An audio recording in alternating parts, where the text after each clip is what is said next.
Good evening, everyone. Thank you for being here tonight at the March the 1st meeting of the Commissioners of Angier. We trust that you will find how the discussion leads to be beneficial. Let us stand and pledge allegiance to our flag, and followed by the invocation. I pledge allegiance to the flag of the United States of America and to the republic for which it stands, one nation, under God, indivisible, with liberty and justice for all. You remain standing. Almighty God, we ask that you be with us tonight as we conduct the business of the town of Angier. Let our hearts be open and our minds be focused. Lord, we ask that you be with the people of Ukraine. It's always difficult to see innocent people killed. Bless us as we conduct the affairs of the town of Angier this night. Amen.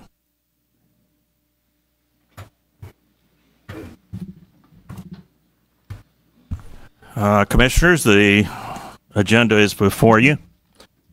Do you have any additions to that?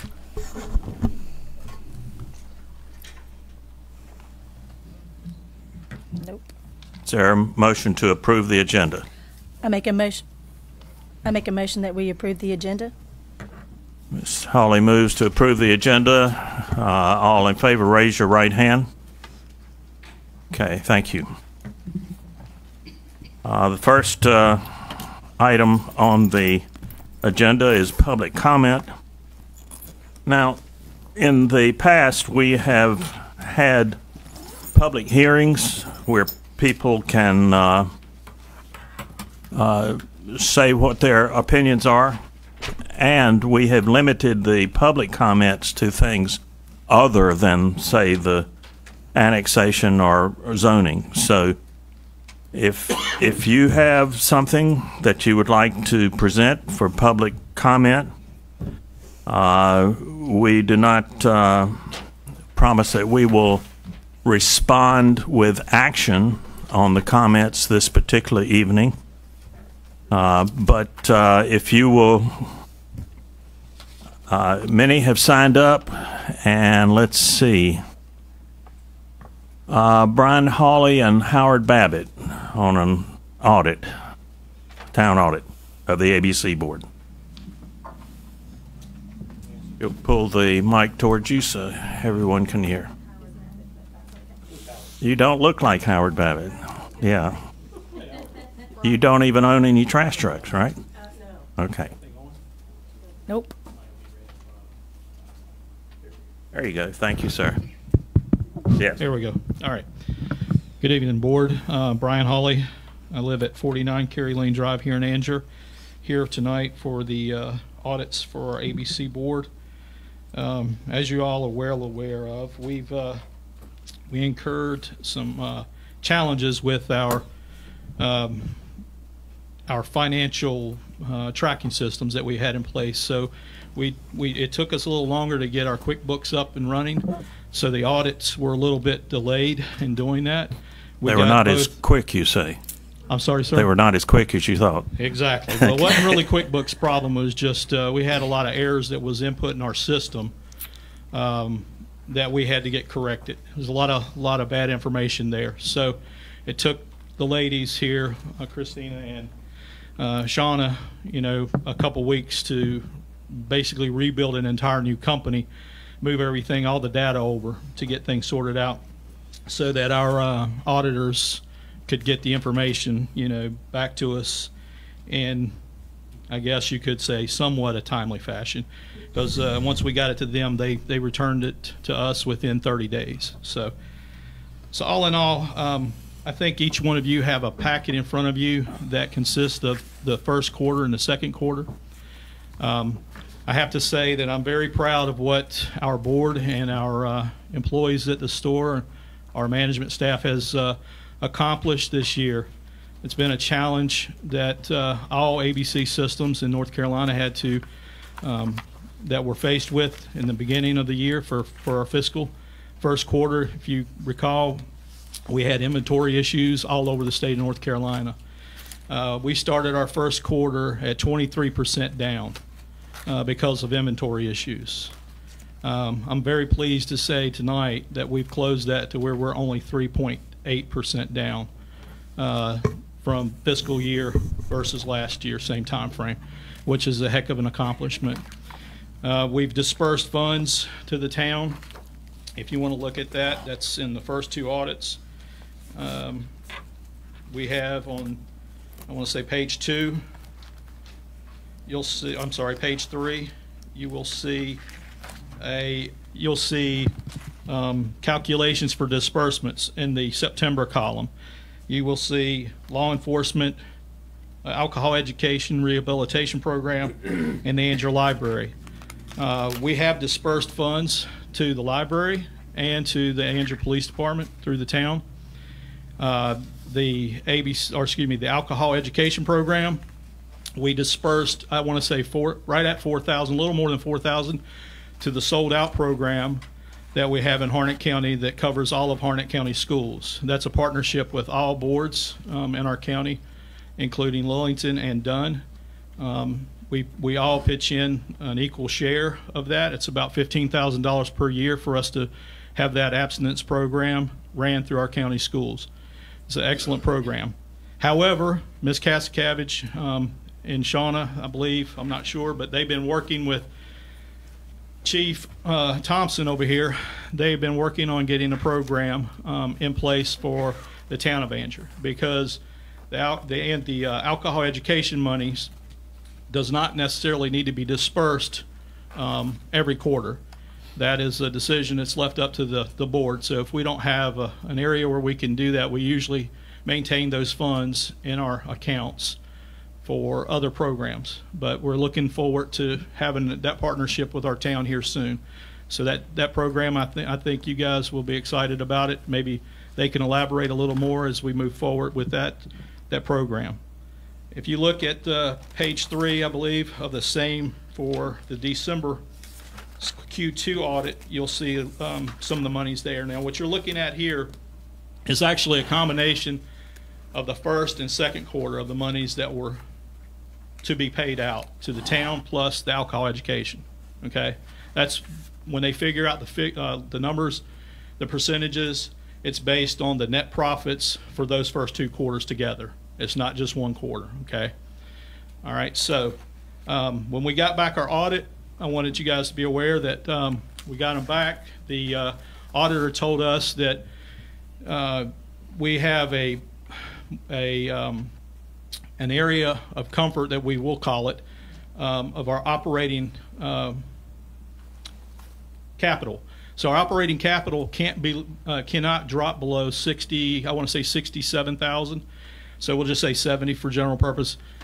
And once it exceeds the $1 million area, we have to pay out the percentages that is required by law. However, it's discretionary in between those two figures according to what our auditor's telling us. So what we did for this first 2 quarters of this year is we gauged where we were last year, what we paid out to the town.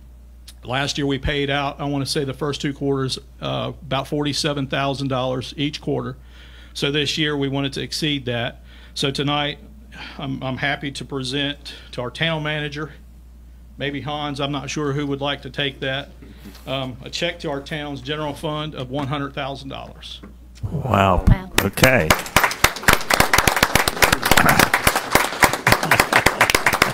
So hopefully that'll help out with some of our expenditures that we definitely need in our town. Right.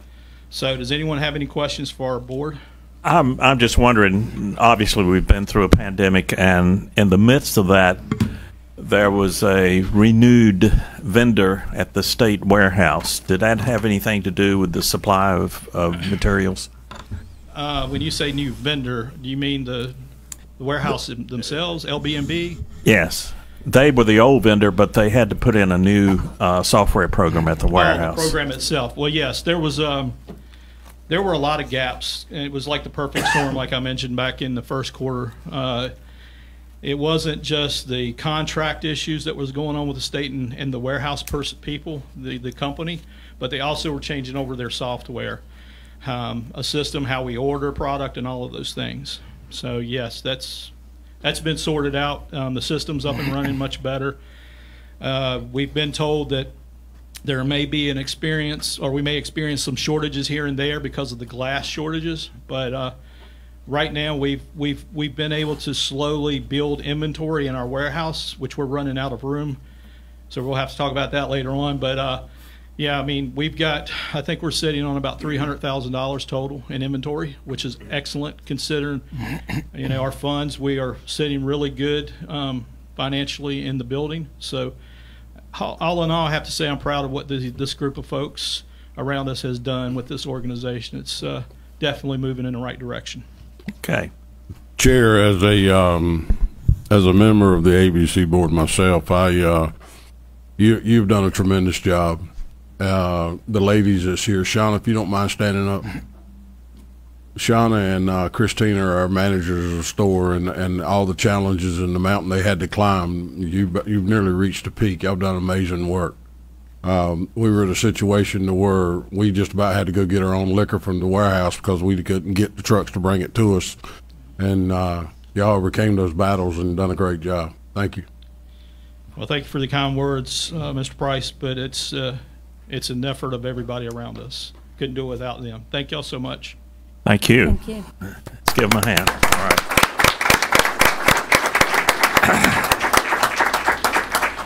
And, Madam, we appreciate you interpreting tonight. I called the town for an interpreter, and I don't see one.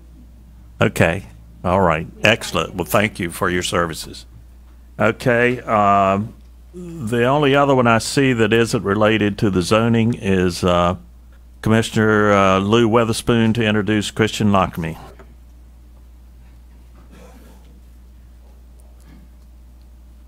Mr. Mayor, Board of Commissioners, thank you for allowing me to speak tonight. It's with great pleasure that I'm introducing Christian Lockamy.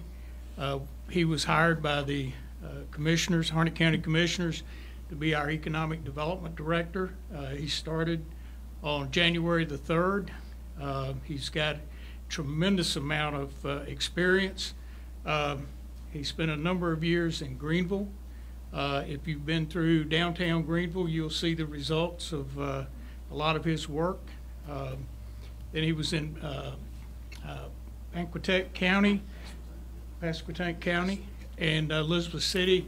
Got real involved with the airport, did some great things economic development-wise for the airport.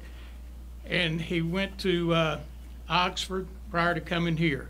And we are just really excited about what we think is going to happen in Harnett County moving forward. So at this time, I'll introduce Christian Lockamy. Thank you, sir. Thank you, Commissioner Weatherspoon, Mayor, Board of Commissioners. Again, Christian Lockamy, I'm real excited to be here. I think we've got a lot of potential in Harnett County. I see the town of Angier has seen a lot of significant growth in recent years, and so I'm really excited. I think there's, when I think about what I'm doing here and what we can do as a community, I look at our neighboring counties and I see a lot of job creation trickling down from the Raleigh-Durham area, and I see us being able to capture some of that. And so, you're going to hear me say things like our educational climate, our transportation corridors, our jetport. But I want you to know that when you hear those things, what's behind all of that is people and jobs and opportunity. And so we're going to point in those areas and see what we can do to be competitive.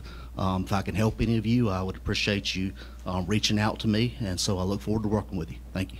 Thank you. Thank you so much. Let's give him a hand. All right.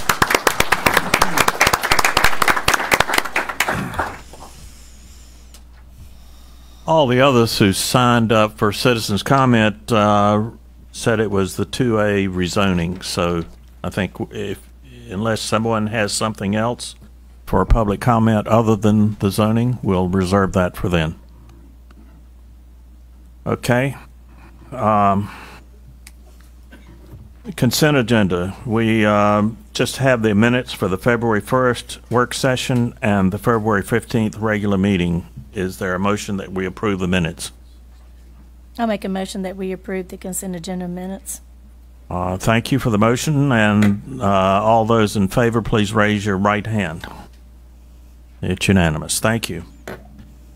All right. The next is a public hearing on a voluntary annexation for property owned by Jimmy Johnson, Connie Johnson, and Vicki Mendenhall, 16.5 acres on South Wilma Street. The sufficiency of the petition and the certification of the results have been came back before this body in February, and the hearing was advertised. So we're now going to have a public hearing on the annexation. Okay, Mr. Johnson, if you would start off for us, please.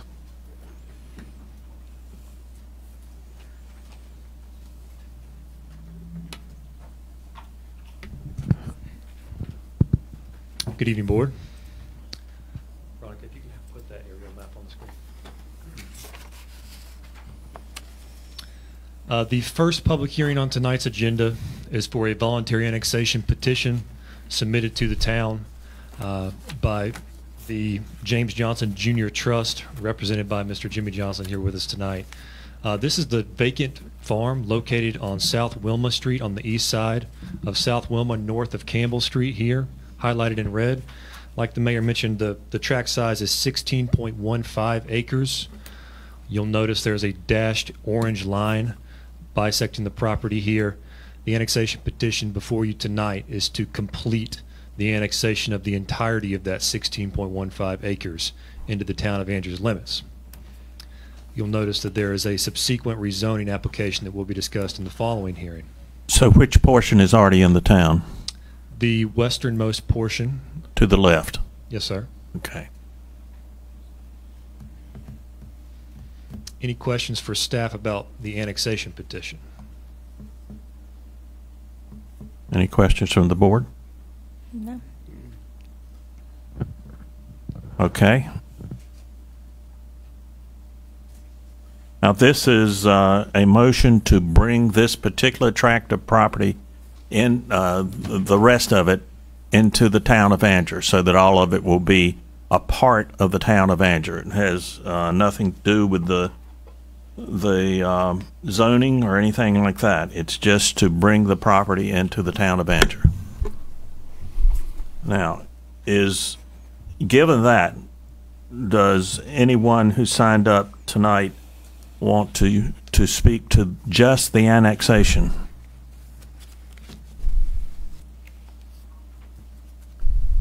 Okay, hearing none. Is there any further discussion from the board?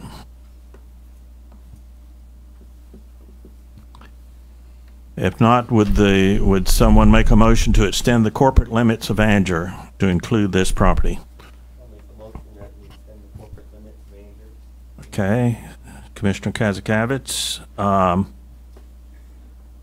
All those in favor of that, please raise your right hand. Okay, yes, it's unanimous. All right. The second thing, Sean.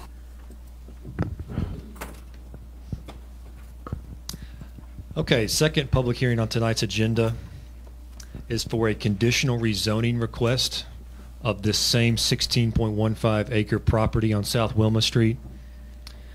The board should have in front of them a copy of my rezoning staff report, in addition to an 11 by 17 subdivision map showing the proposed development. You should have two separate sheets, one showing an open space comparison of recently approved developments, the other showing a density comparison of recently approved developments, and finally a list of the draft conditions discussed with both the applicant and the planning board to this point about the proposed rezoning. I'm going to follow along with the board on my staff report on the screen here.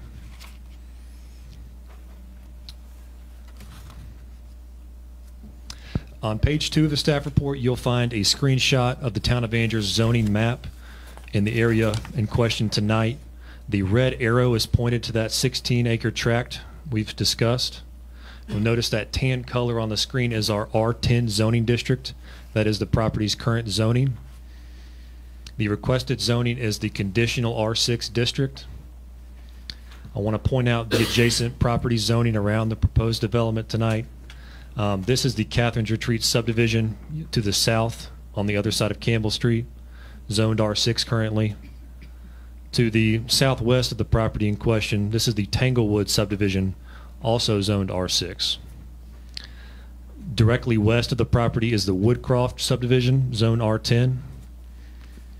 And the Crest of Camille subdivision directly north of the property, also zoned R10. Okay. The table on the right side of your screen is a comparison of the current permitted uses in the zoning district as compared to the permitted uses in the proposed rezoning. You'll notice there is only one P in the box on your right. The applicant has elected only single-family uses as a condition of the proposed rezoning. You'll notice the main difference between the two zoning districts is the minimum lot size. The R10 district refers to the minimum lot size of 10,000 square feet for major subdivisions in that district. The CZR6 in question tonight has a minimum lot size of 6,000 square feet.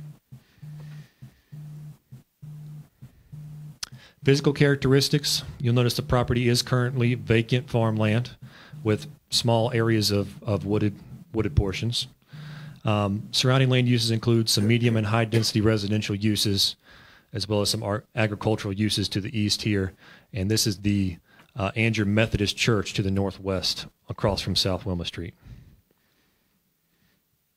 Services available. There is Town of Andrew water and sewer in the near vicinity of the property. It has just been annexed into Andrew, so it will have access to both when developed. Page 3 of the staff report, as we always do, we consider our comprehensive land use plan whenever we make or consider zoning map amendments. This yellow color, where the red arrow is pointed, represents our medium density residential classification. To give everyone an idea, that's typically 3 to 6 units per acre, are the densities referred to as medium density residential. You can see here the proposed rezoning in the chart aligns with the land use classifications shown on the land use plan here. Sean, let me ask you a question there. If this were left in R10, then there could be apartments on the property? In R10, apartments or any multifamily use is only allowed up to 19 units before a special use permit is required. Okay, but still, apparently the developer has decided just to do single family. Is that correct? That's correct. Okay. Yes, sir. Page 4 of the staff report is a screenshot of that subdivision plan I mentioned. The board each has a full 11 by 17 copy of this to follow along. I am only going to hit the highlights. The applicant and his representatives are here tonight. I will let him address the board in more detail. Just want to point out some of the basics of the proposed subdivision. The lots portrayed on the 16.15 acres total 68 single-family lots.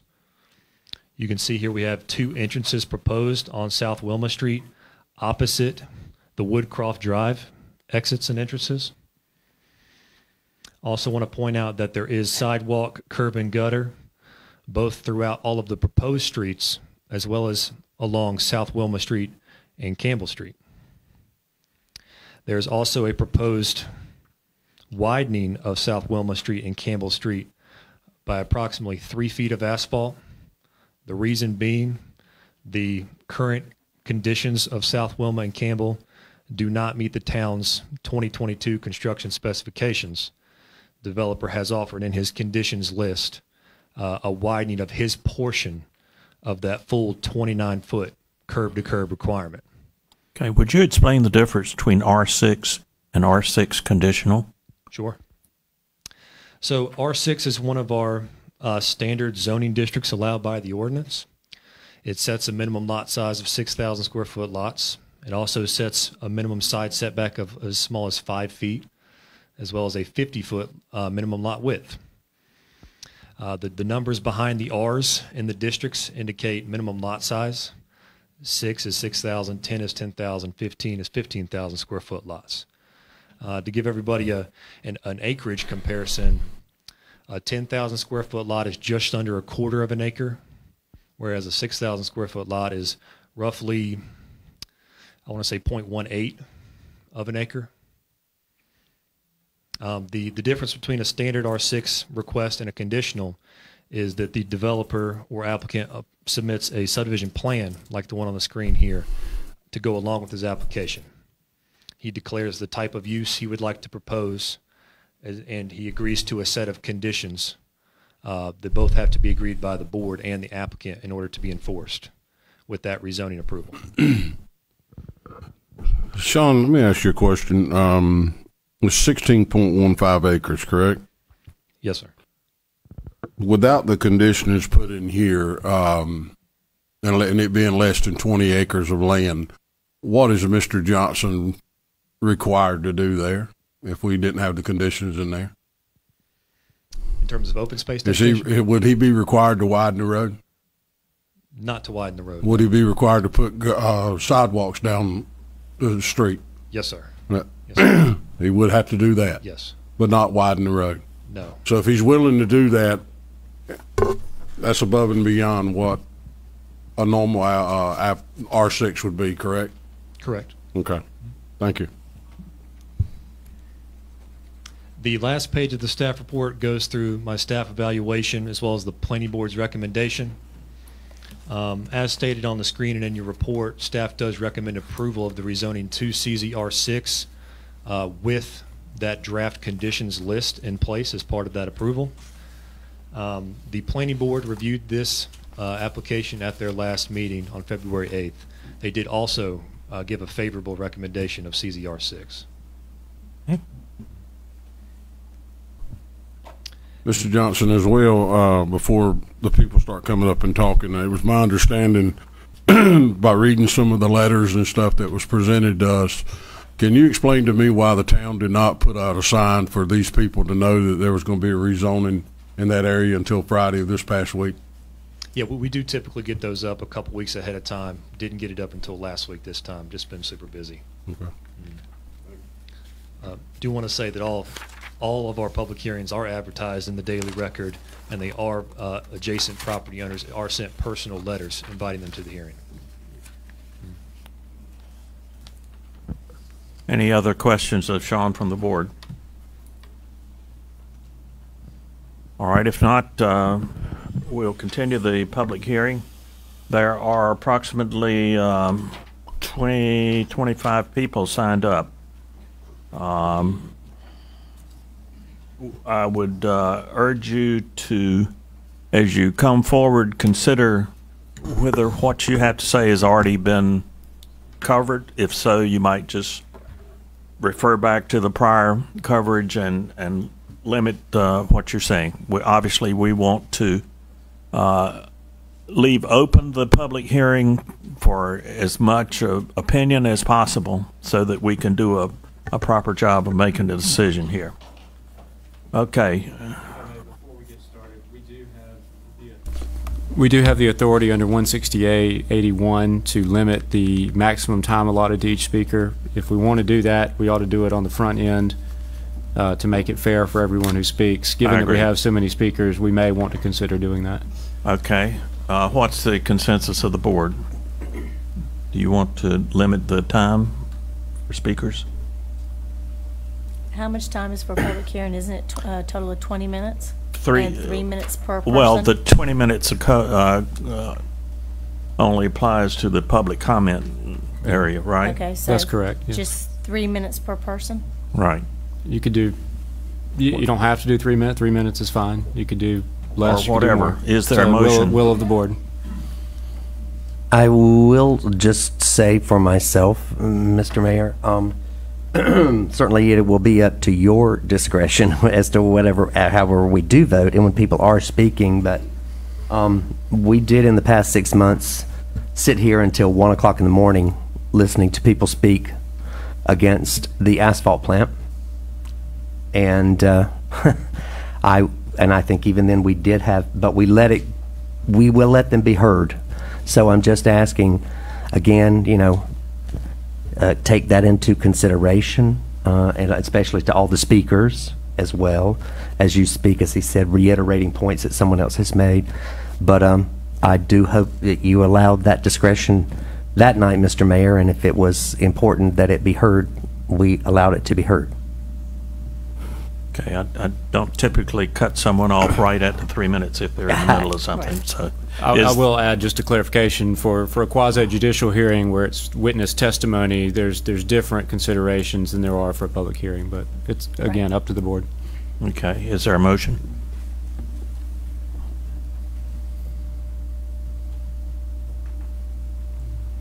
If not, there will be no limit on.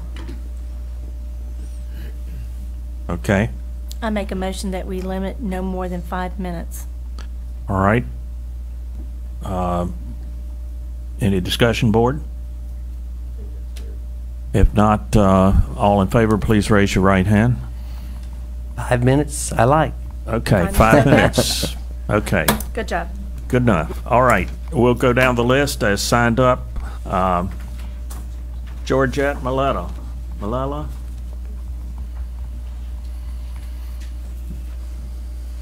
I think there are a seat or two over here if someone needs to sit down. 2 seats right there.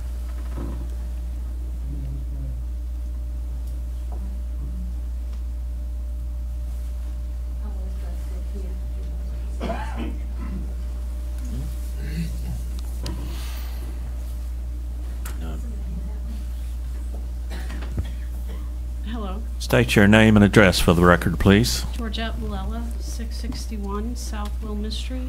I live in Catherine's Retreat. Okay.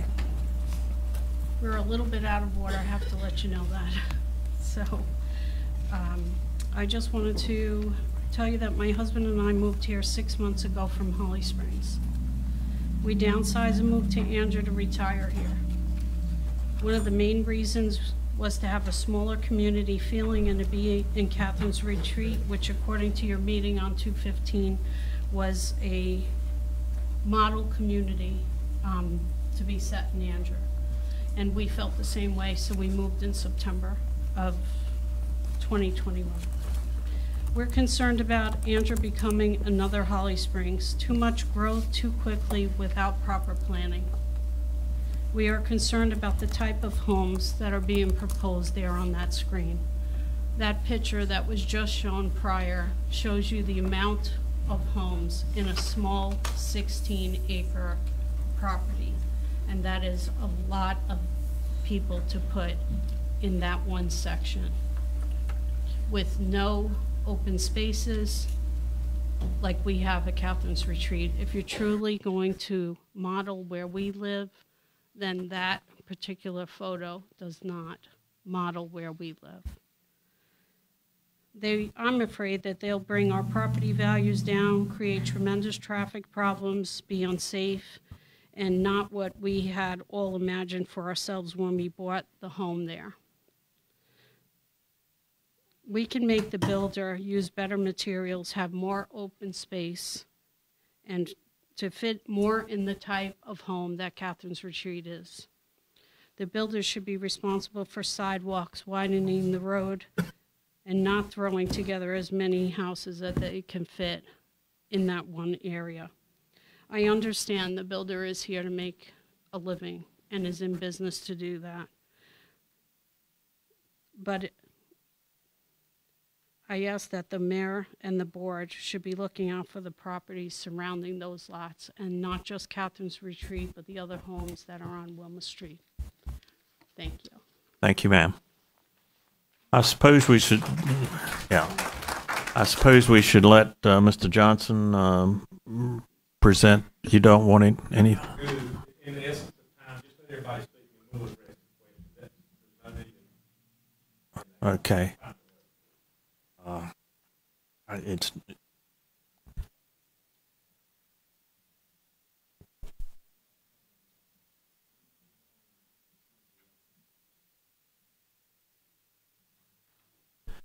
okay. The next one is Michael Ferrero.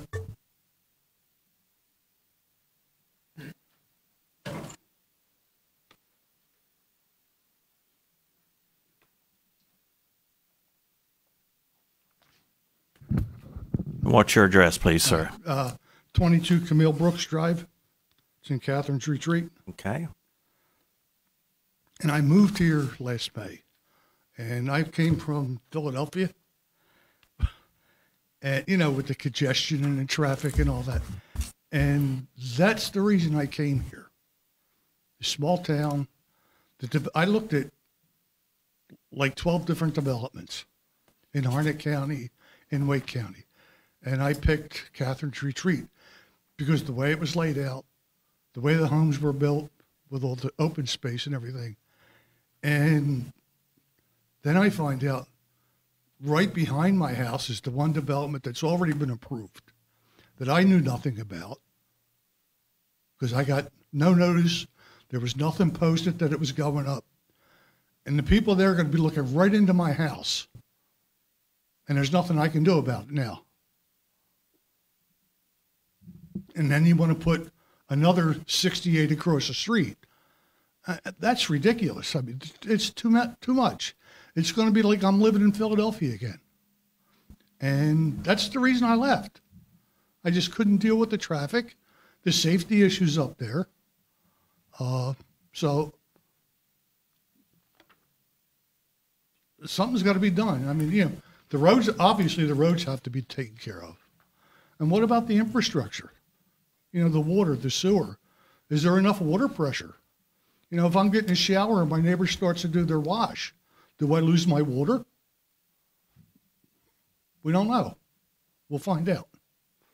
And I'll be back if it does. That's all I have. Thank you. Okay. Thank you, Mr. Ferraro.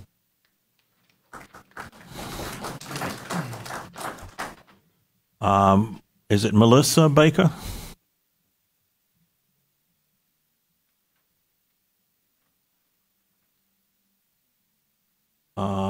Ms. Baker? Mr. Baker? Someone Baker. Okay. Moving on to Chuck Zoyo.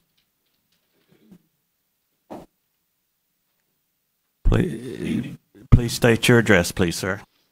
My wife and I, Tammy Zoya, we live at 62 Camille Brooks Road in Anger. We moved here in, by the way, thank you for letting me speak.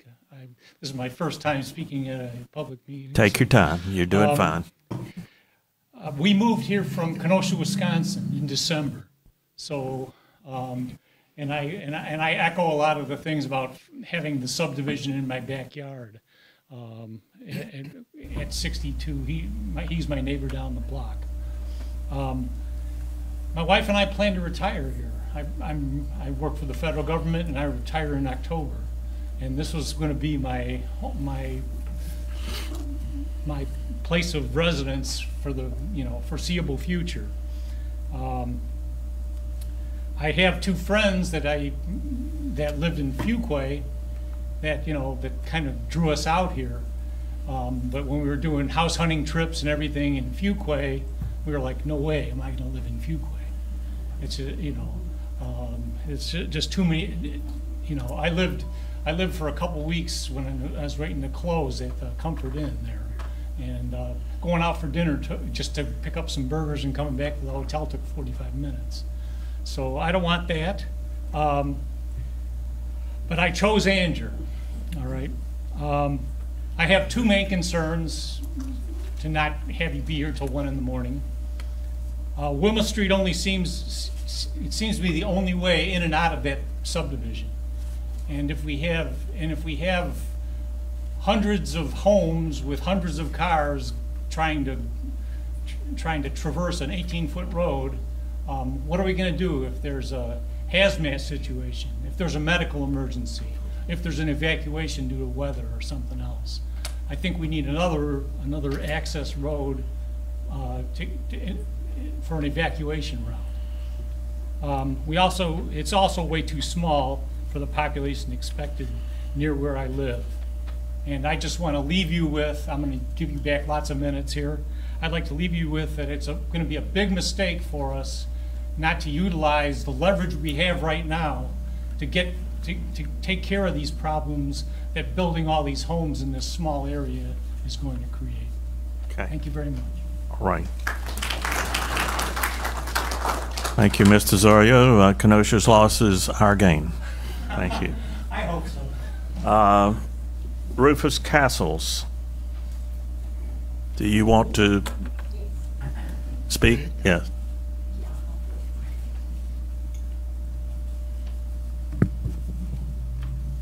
Hello, my name is Rufus Arledge Castles III. I moved here from Wake Forest because my wife was working at Campbell University. We moved here in October of 2010. And at that time, that road was so quiet and so enjoyable. It was like a park. My doctor requires that I walk and walk a lot. But now, here's the problem. I've been profoundly deaf since birth. I have never heard a thing. And when I'm walking, to keep something from hitting me, it requires a lot of caution now, but my goodness, building 68 more houses on one side of the street and 38 on the other, I won't have a safe place to walk. There's no sidewalks and the road is too narrow to handle the traffic. Thank you.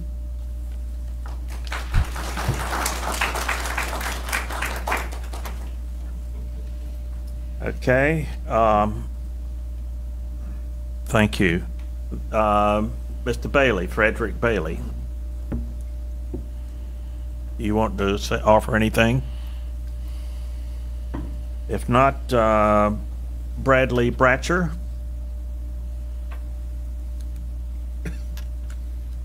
Good evening. Good evening. What's your address, please, sir? I live at 693 South Wilma Street. Okay. In the issue of brevity, I'll just keep it short. My major concern with this development coming is really an issue of kind of a consistency in standards for zoning. I know on January 4th, the board denied development along Highway 55 South, and that development, from what I was able to find, had a density of 2.5 units per acre and had 2 entrances and exits. While this development has, I believe it's 4.2 units per acre, nearly double. And while it has 2 entrances and exits for that subdivision, they go on to South Wilma Street, which is a dead-end road and only has 1 exit. So, like many other neighbors have brought up, it's it's a vast increase in density for a very narrow road and 1 exit for all of those neighborhoods.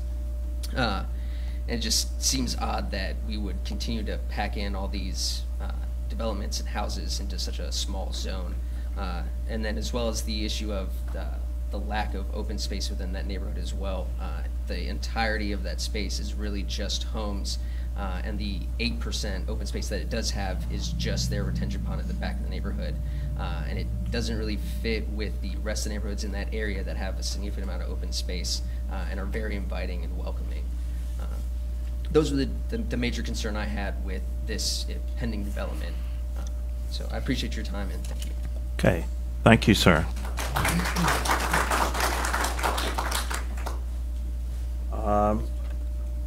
Timothy Manhart, is it? Come forward, Timothy. Where do you live? Thank you. My address is 5900 Rounder Lane, Holly Springs. My father, who's here as well, is at 740 South Wilma Street. And Okay. my aunt, Which one is your father? Okay. Thank you. and my aunt, Sharon Schweitzer, is on 601 South Wilma Street, right next to Dad. Okay. And you're speaking for the two of them. I am, as well as their nephew and son. I actually helped my parents and my aunt choose Anger as a place for their home. Good for you. It's a great town. You're doing amazing things here. You should be very proud. Like the other speakers who have spoken so far, there's inconsistency in this proposal with that land development area. With so few open space, 8% I think is what it is on a data sheet. It is inconsistent. Catherine's Retreat is over 40% open space. That is also inconsistent in general with Angier, has a tremendous amount of open space, and it's a wonderful community. If you look at the homes to the north of the proposal here, the lot sizes are much larger, R10, R15 in some. You'll also find that those homes are pretty consistent. The neighborhood of Catherine's Retreat is consistent. There are no conditions in the proposal around building materials.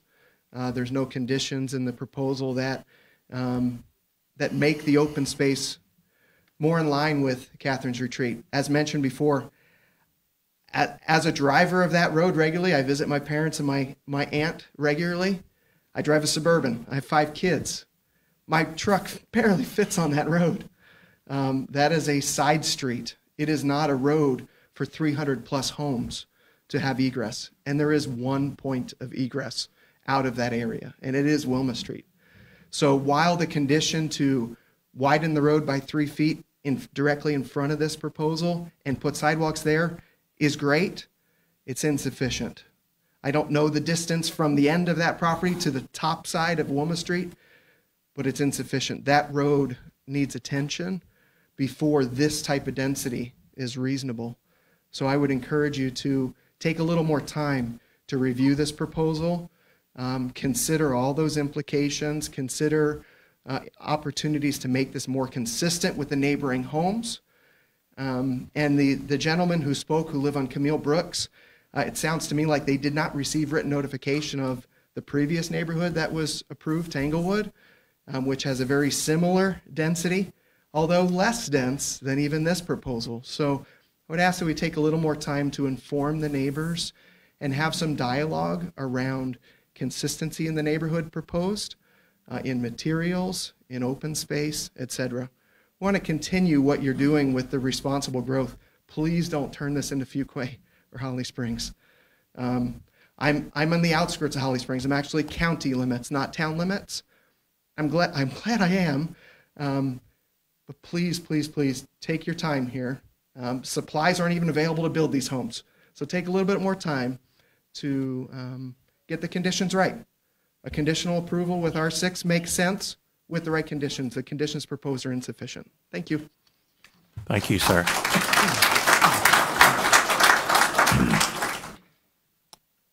Next is Mary Fisher.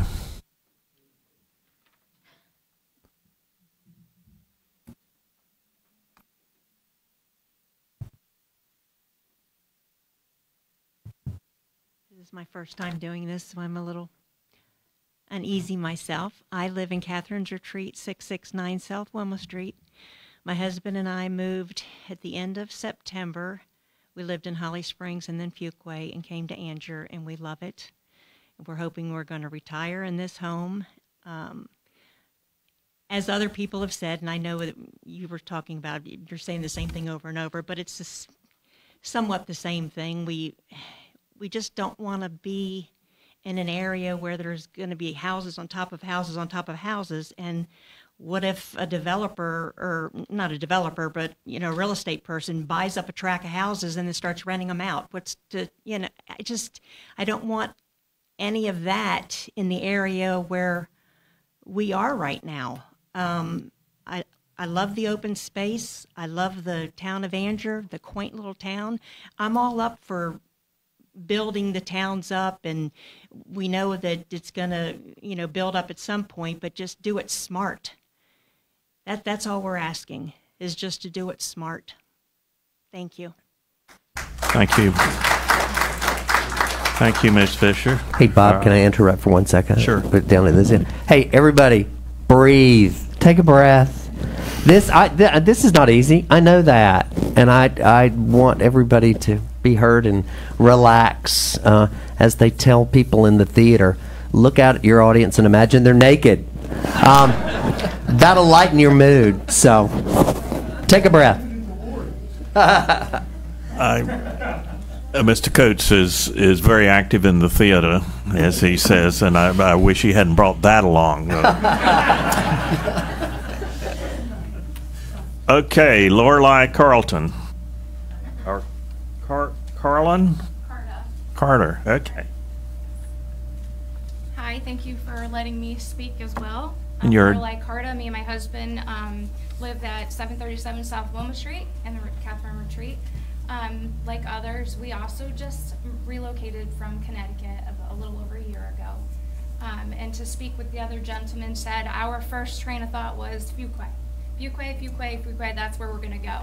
And after spending an entire weekend of going around all different types of homes, Catherine Retreat, there was that open house in Catherine's Retreat that was our last home for the weekend, and we were sold. As you know, spouses never agree on stuff, and him and I were at that point, and I was going back to Connecticut. We came to this retreat area, the houses were beautiful, the environment was gorgeous, and we were sold. We cut our check, we signed our papers, and it was a done deal. So that being said, I do have to say that I'm in agreement that one of the biggest things for us is safety. That road is absolutely horrible. Having only one way in and out is not safe. I have spent many times on the side of the street because somebody has to come inwards. The fact that we are getting, and I also too never received notification of the Tanglewood housing complex that has been in development now all of a sudden. And I did not receive notification in regards to the Jimmy Johnson project either. So I'm not sure if there's communication or issue or whatever, but I do want to just say that Catherine Retreat area is beautiful. And I also too saw in the minutes that you guys were looking to use them as a model unit to build on Anger. I think some of the biggest things for us is that I think we're all here knowing that we probably can't stop the development, but we're definitely here to strongly ask that you put those conditions on to try to help model what we already currently have. The values of our homes, if you're putting lower models, the values are going to decrease us. I also too didn't have the expectation that I was going to move into this beautiful neighborhood and think for a second that I might have to sell in a year because of circumstances. We looked at a couple other areas too where the houses were on top of each other, and my husband was absolutely, no, it's not happening. With Catherine's Retreat homes, you have them side by side and they're a little close, but we're also secluded enough to have our privacy so we're not in each other's way. So as a resident of Anger, and I love the town, and again, coming from Connecticut and then having a little small family knit town area, which is what our community has been building, the 40 houses of the 115 we currently have, you know, our HOA is in place and we've been building different stuff and uniforming what we currently have in our residents. So of course we want to keep that going moving forward with however this new project develops. So again, we're just really asking that you guys reevaluate the density, reevaluate the amount of homes that are going in there. The widening of the road, extremely important. The sidewalks so that the kids and my husband is a runner. He goes out every single morning. He has to be to work at 8. And I'll tell you, I fear that he's gonna come back because we just have nowhere to safely run unless you drive to a park. So the density, I'm not sure if anybody's done traffic analysis. I'm not sure if anybody's looked at second alternative options to create another exit entrance area. Those are things. The quality of the houses that are being built, just a review of what their spec model is to Catherine Retreats. Is there gonna be HOA in there so that way there can be uniformity with the other stuff we have? Again, the highway, the 210, Cleaver, those areas, traffic, I mean, it's a nightmare now. And we don't even have everybody that's currently gonna be in our area there. And then of course, we'll go back to our water pressure. I mean, I have to hold my toilet down now just to get the push. And that's 41 residents. So the pipelining, stuff like that, it's just, those are the things that we're really asking for you to step back, reevaluate, and take into consideration, and think of the residents that are already currently there. Again, this is my first time doing this too, so thank you very much for your time. Thank you, Lorelei.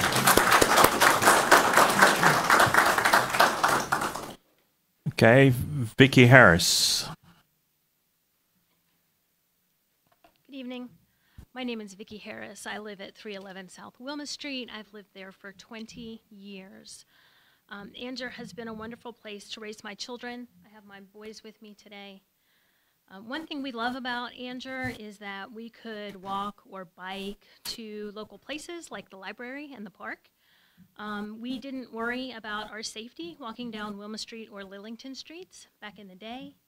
My concern is that this rezoning or allowing not enough conditions would change that.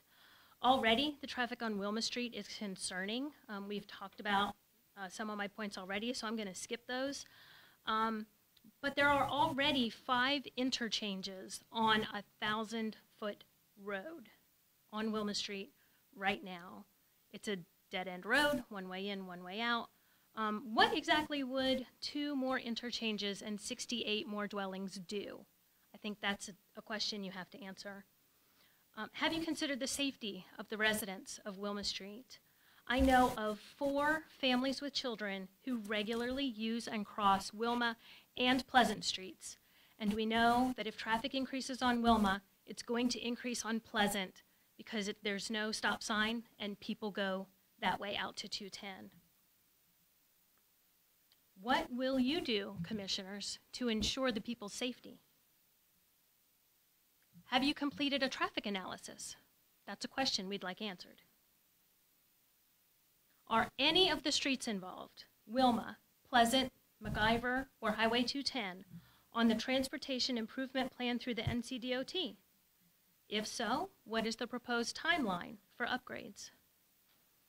We know the Wilma-MacIver intersection is a problem. Several months ago, there was an accident that took out a power pole and blocked anyone from leaving or coming into Wilma Street for several hours. When emergency services can't reach the residents, that is a problem.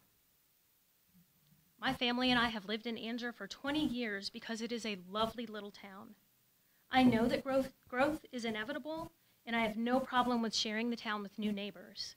However, what are you going to do to maintain the integrity of the town? What do we want this town to look like in 5, 10, or 20 years? Do you have a plan, a vision for new development? This is our town, all of us here. We want to preserve its charm and not let it become an overrun bedroom community. Commissioners, what would you do if it were your neighborhood? Thank you. Thank you, Vicki.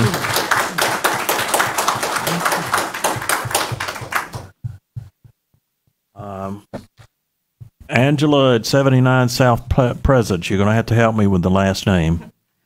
I was just going to say, you're not going to try that one, are you? No. My name's Angela Godzinas, and I'm at 79 South Pleasant. Okay. I have 9 children, and my husband and I moved here to Anger 12 years ago, and it took us 6 months of living in 2 bedrooms in a friend's house to finally find a house in Anger that opened up that we could fit into. And we've been there very happily for many years. Graduated 4 kids so far. And we've seen much growth. And there's a lot of improvements, especially downtown, that my family loves and partakes in. But there's a lot of things that I feel are going ahead of what needs to happen. And things like infrastructure and stuff like that that everybody has already talked about is, you know, that I feel like there's population growth and income and whatever people want from this that's going ahead of what the citizens of Anger find important about being here.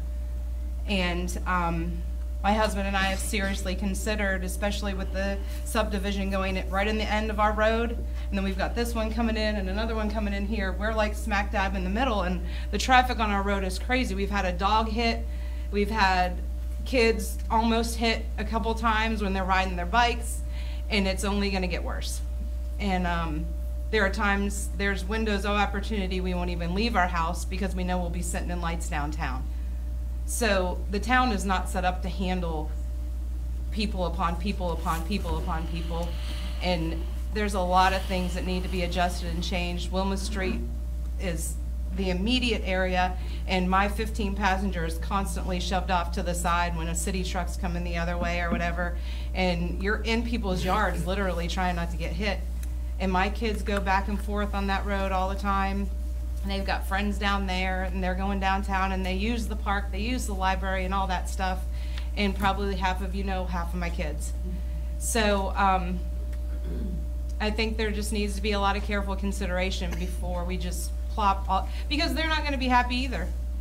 Those people coming in there are going to come in and say, oh, we love Anger, and then, oh, I can't get out of my driveway because we can't get onto Wilma Street, or we're trying to get in and out at 5 o'clock to get home from work, or 8 a.m. to get to work, and they're going to be miserable trying to navigate a town that they fell in love with that isn't set up to handle the explosion of population. So people are going to be moving further and further out from Raleigh because it's more and more expensive, and my husband works in Raleigh, so he deals with the commute, but he works night shifts, so that's a little nicer. But it's becoming a little bit too much for us to handle, and if things keep packing in and packing in, people are going to start leaving that have been here for lots of years. So I would just consider adjusting things and listening to the voice of the people and making it safe for the people that are already here and making it more pleasant for the people that want to move in. And don't put the cart before the horse. Thank you, Angela.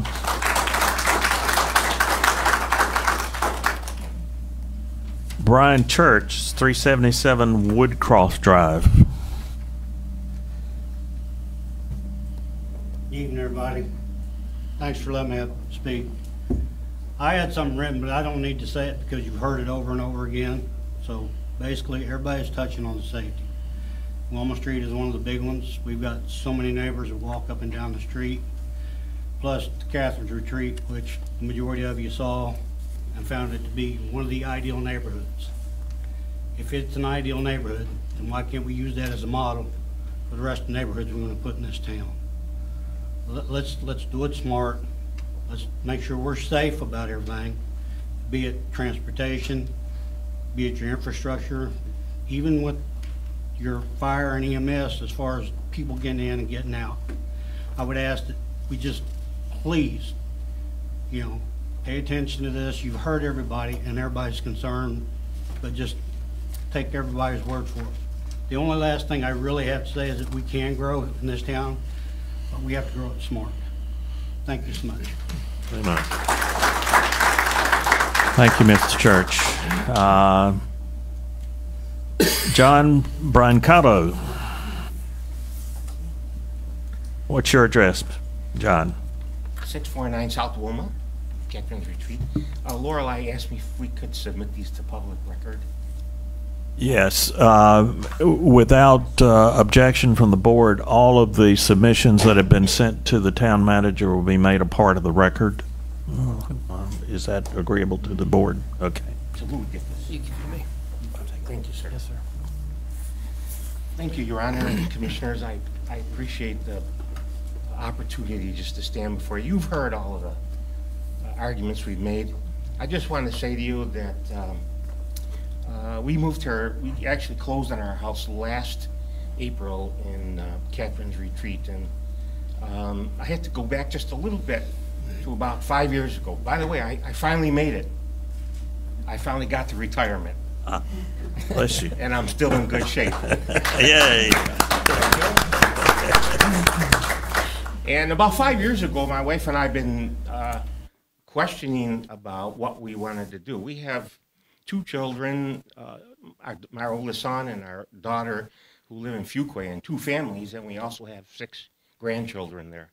They're getting a little bit older now, but that's fine.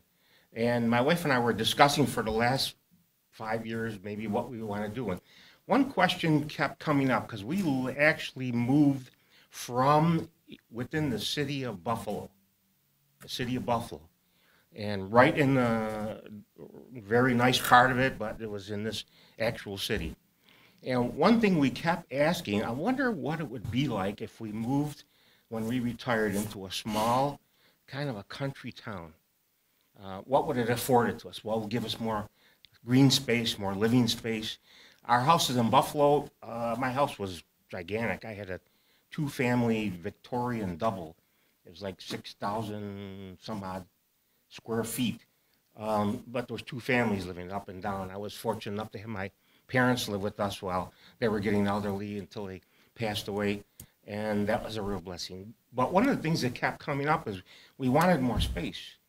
We wanted more room. We wanted to be able to go out in our yard and have a little green space behind us. And fortunately, we were one of the first, I would say, first dozen tenants, owners that actually bought into Catherine's Retreat.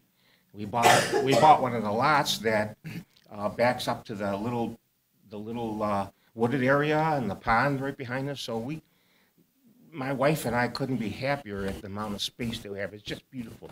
So I wanted to see if we were strange to that phenomena. So I started asking people, and I asked people in our own subdivision, why did you move here?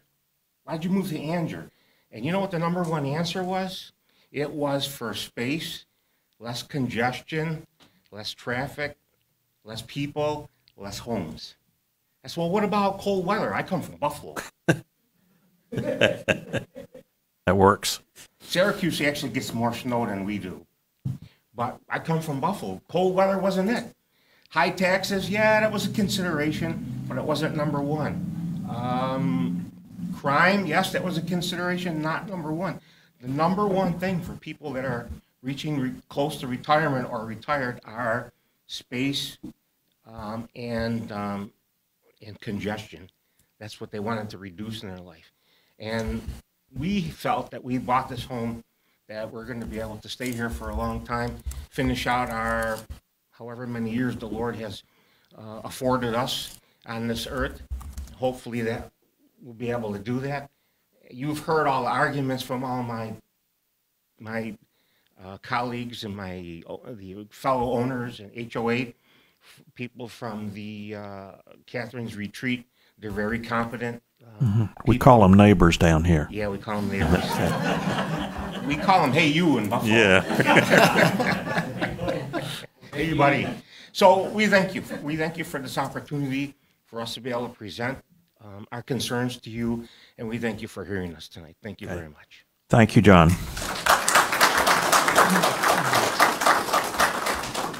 Technically, this list was for the citizens' comment period. So, unless there's objection from the board, I'm going to see if anyone else wants to add anything else. Okay.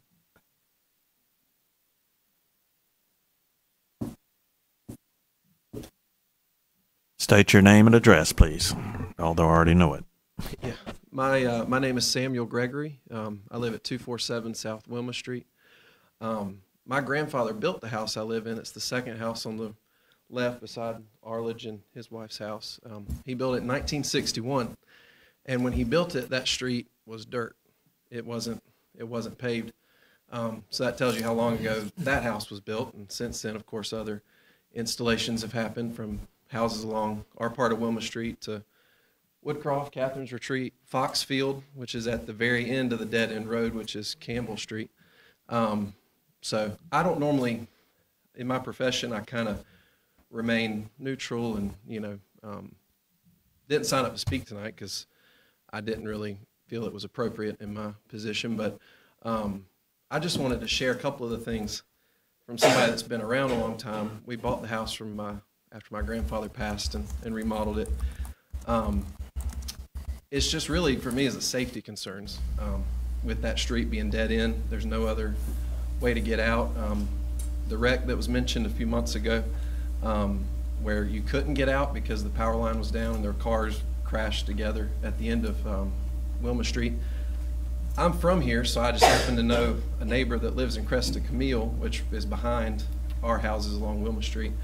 And I asked him if I could drive through his yard, which is your side yard, to get out, because I was meeting my wife at her parents' house, I believe it was. But I just happen to know that neighbor.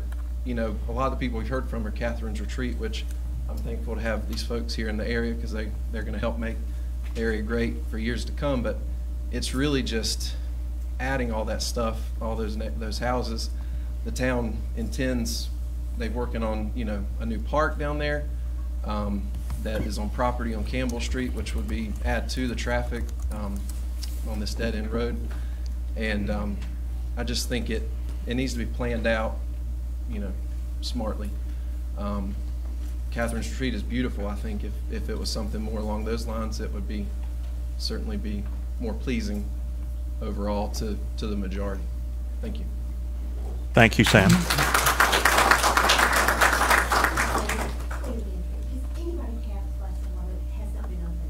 There you go. Thank you. Anyone else? If not, Mr. Johnson, you want to come forward and... oh, I'm sorry, I missed it. Okay, come forward, please.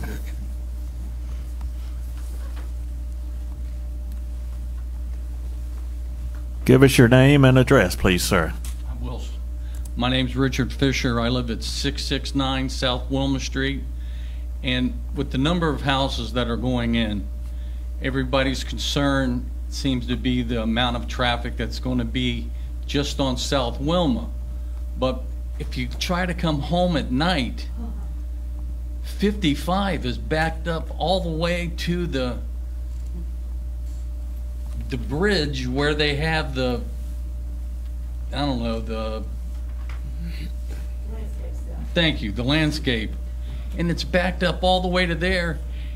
It would if you get off at 3 o'clock, you just can't get out.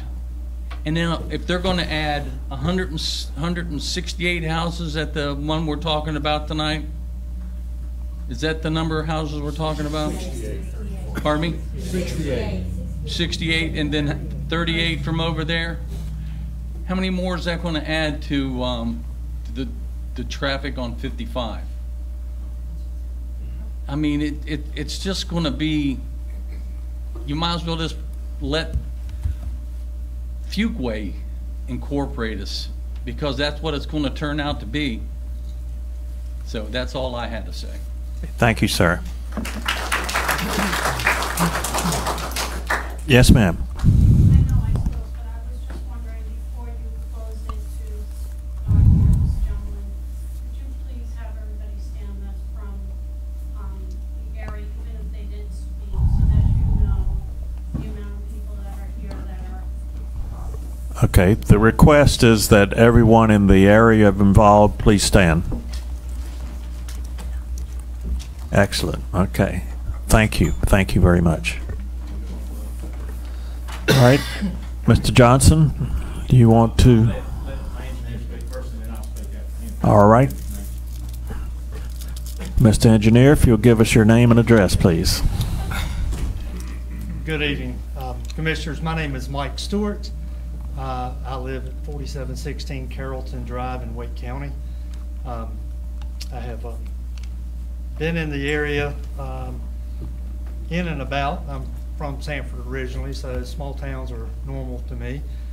A couple of things that I would like to talk about. I think Sean did a great job as far as the presentation of the plan that was discussed and with the town before we came forward with this. I understand everybody's concern, mainly Catherine's Retreat, for the type of development that we're looking to do. We came in with a conditional rezoning to try to improve on some of the things that we thought were important. our streets are all, our homes are all interior. We don't have any driveways and stuff backing out or pulling out or parking along Wilma Street. Catherine's Retreat does have that, and we've heard some of the concerns that were voiced here tonight about, you know, not being able to get out, having to wait for somebody so they could pass around and stuff. And you get that when you have on-street parking on smaller streets. And it was important to us that we did have all of our lots accessed internally. So that is one difference. We are actually, you know, showing a widening, you know, along Wilma Street, which was actually not done by Catherine's Retreats development. I understand things change, but that is one of the reasons that we do have our conditional rezoning. We've seen and heard a lot from folks here who are moving in, and for all the best reasons of a small town, and their people are going to come. You know, we're trying to in our little corner address what we can address.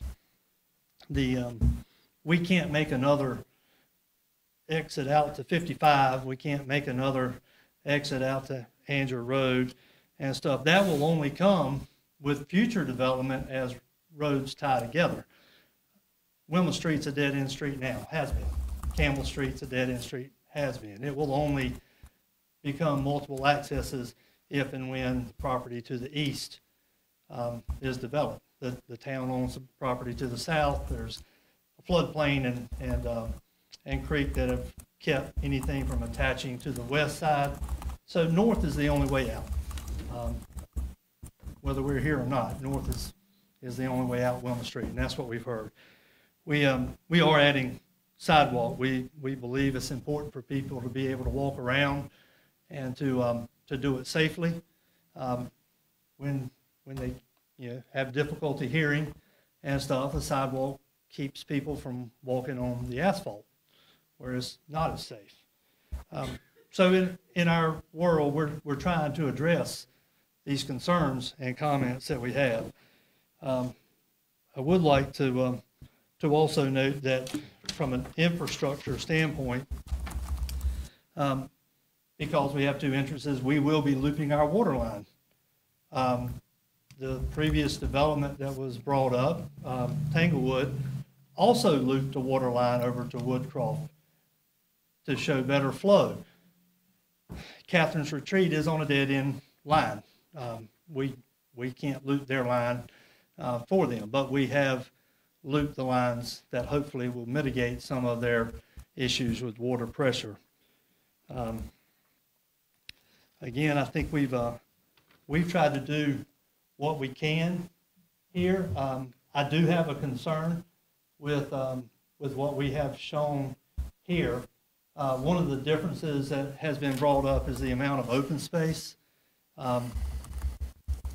Places have large amounts of open space, usually have a reason for it. If you look at the Catherine's Retreat area, you'll see a large part of that is in the 100-year floodplain, areas that could not be developed anyway. That's why it is an inordinate amount. I think we can do better than what we have done on this drawing here. I think we can probably get up to, 14, 15% open space. We were showing as 8. Does it change the quality of life? We'll still have 68 homes there. There'll be neighbors. They'll want to be good people, just like the folks at Catherine's Retreat are. They'll want to get to know each other. But they probably won't want to walk into the creek, behind them and stuff. They're certainly capable of doing that if they'd like to. But with that being said, there are limits on sites. This happens to be really usable site, as can be seen. It's been farmed for years and years. It doesn't have a lot of unusable area. And for that reason, it develops well. We are talking about the roadway and the widening and the sidewalk, and that's doing our part, but we can't make new avenues. The other part that I'm concerned about, and I've expressed this at the planning board and to the staff, we have looked at this, and all plans adjust. They grow, and this was what we came out with our first swing. It is the absolute max and stuff. I'm not here to say that we will have less, but I'm here to say we will improve what we have here. One concern I do have is the area of Campbell Street in the southeast portion. We're showing a crossing of wetlands and stuff along Campbell Street. I would like to voice my concern about when the time comes, whether or not the state and the Corps of Engineers will allow or permit us for that widening, because it is an existing street.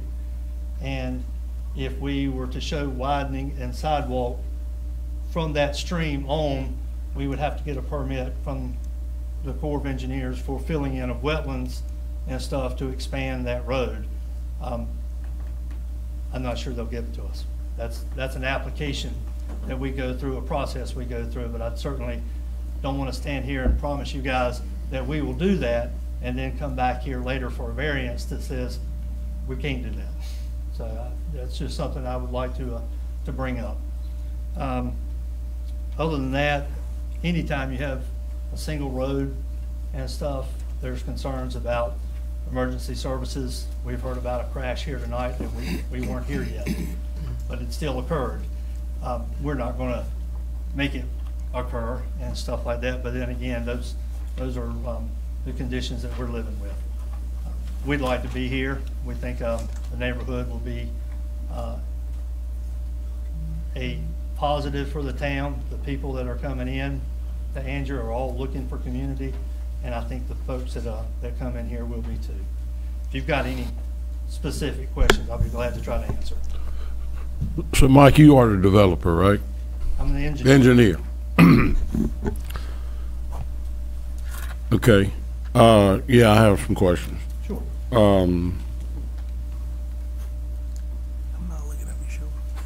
Well, maybe it's for Jimmy. Even better. Yeah, maybe they're for Jimmy. Better be easy. Well, I just want the facts to be known to everyone. Land's different, you know that. This piece of land over on this side of the street is going to be different from this other side of the street.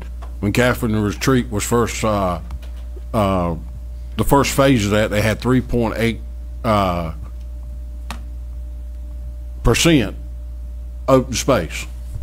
When they built phase 2, they got a pond sitting there that you cannot build on. You got floodland down there they could not build on. That's the reason they have more open space than what you guys are wanting to build or put up. There's no doubt in my mind if that stuff wasn't there, there'd be houses sitting on it. Okay? But I want people to know that, because every piece of land is different. Y'all got a pretty open range of land there. The other side did not. I'm not going to do a whole lot of talking, but I think y'all are planning on having HOA, correct? That's correct. Okay. There is houses in Catherine's Retreat. I think when they were first built, some of them went for $260,000, $70,000 range. Your houses that you're thinking about building, the minimum is $350,000, right? In that ballpark. So I don't understand how it can bring down the property value of Catherine's Retreat. That's one question. I do want to apologize to everyone in here for the previous administration. Not that there's been a problem of the widening of Wilma Street for many, many years, and they chose not to widen that street. That is a town street. That street's not owned by Catherine's Retreat, Hugh Searles and them. It's not owned by Jimmy Johnson. It's owned by the town. The town should have fixed that street many years ago. And I want to apologize to everybody in here for that. So you are going to use like hardy plank. So you're going to have nice houses there, correct? These are probably Jimmy Johnson questions. Okay. All right. Why don't we let Mr. Johnson come up then? If the board has any questions of him. Yes, sir, Mr. Mayor and Commissioners. Jimmy Johnson, 1206 Oak Grove Church Road, Andrew. And this is a tract of land. I can tell you about anything you want to know about Catherine's Retreat, about anything down there. Like when Mr. Kearney built his house, 1961. I was born in 1961. I lived on the corner of Wilma and what was my address? 307 South Wilma Street. Is that right, Alan? Yes. I had one bad neighbor in the neighborhood, or two, him and Jill. But, so I was raised right on that corner, and I have lived there in that area my entire life up until about 8 months ago, with the exception of when I lived at Raleigh at NC State. So this is home to me. I know that tract of land. I've about been killed on right there myself. Dislocated my hip. I was 15 years old. I've been bucked off probably 100 times in Catherine's Retreat. I used to ride horses through there before school in the mornings. I know all the land there, and I can remember vividly 1974. Can't tell you the day, but I can tell you I was about a 13-year-old fellow with my daddy, just like Alan and Jill went with their daddy when he would go to look at tracts of land. I went out on this tract of land with my father, and he had bought the tract of land to the Woodcroft side. He bought it and developed that subdivision. He kept buying tracts there and bought down to the Buddy County, and I'm 60 now. And one of the last things conversation I had with my daddy was, look after your sister. And I'm going to do it. There are multiple subdivisions in the area. We could have come in here and tried to get a PUD. There are some that are very similar in size. You want to explain what a PUD is to the audience? Y'all are in the business. I mean, well, I mean for the audience. Plan unit development. If you go over here on Roy Adams tract, I brought that tract to the town of Vanger 2 times myself, put plans together that were single-family plans, and I was shot down 2 times over the course of about 15 years. I think the most units we ever tried was 28, if I'm not mistaken, on that tract. It was approved in the recent past, called Cotswold, I believe, 18.5 acres. We were looking at 26, 28 units. It was approved under a PUD at 6 units per acre for 111 total. That's been in the recent 6-8 months. Spring Village up here by Oak Hill, 46 acres, 279 units. 6 units per acre, again a PUD. We chose not to do that. Okay? Tanglewood is dear to me. I lived 30 years in Tanglewood. Just moved. And it was hard for me. For a month, I probably went down Wilma Street, down Tanglewood. I drove horse trailers up and down Tanglewood, and I drove stock trailers up and down Tanglewood my whole life. I remember when it was paid. I remember when Wilma Street was paid. So I understand, but I would urge everybody to think, if there was no development, 95% of the people that spoke here tonight wouldn't be here. Y'all chose Andrew for the same reason that I lived in Andrew my whole life. And I don't think it's bad because y'all moved here. And so I would just ask, don't pass judgment on the people that you haven't met yet in the houses that you haven't seen built yet, because you don't know. You don't know who your neighbor's going to be. We are all scared when we move into a place because you might have a good neighbor. You may not have the best neighbor, but it's still your neighbor. So you got to figure out how to deal with it. And we all have to deal with it. It's no different from me than anybody else. And so I would just urge you to look at the big picture. Mr. Johnson, if you don't mind, you talked about PUDs. Mm-hmm. If right now on paper you're looking around 68 homes, if you were to came in here with a PUD plan, how many units would you have? Rough numbers, and I didn't ever ask him to even look at it. Rough numbers, my math is 97 units. 97, and if it's I don't want that. That ain't my game. I know that, but if it was all about making the money, why have you chosen not to do that and went with the R6 with 68? Because that's what's in the neighborhood. It's what's in the area. I mean, that's what Catherine's Retreat. The trend was started down there, and then the track that where we are widening the road on Wilma Street on the right. First time Wilma's been widened in my entire life. We're widening it on the right. Right now, we've agreed to widen it on the left. We've agreed to put sidewalks on Wilma Street. Nobody else has put them on there, which I understand, I guess, all that, but nobody else has put them. We've agreed to do it. We're trying to be a good neighbor. You know, I don't know how to address it any other than that. I mean, I guess my one question would be, I understand everybody, because lots of folks have grown up walking around Woodcroft, and I can't even tell you how many children have been down there and fed my horses. I can't tell you how many I have given rides to over the years. Hundreds. But things change over time. You know, things change. And I don't know if people really thought that there was going to be sweet potatoes there forever. I mean, maybe you did. If you did, I'm sorry. But, you know, I never said that. We had a plan. We had a plan in 1974. Not 5 years ago, not 6 months ago. We had a plan in 1974. And, you know, things are at a situation now where it is time to do something. And that's why we are requesting.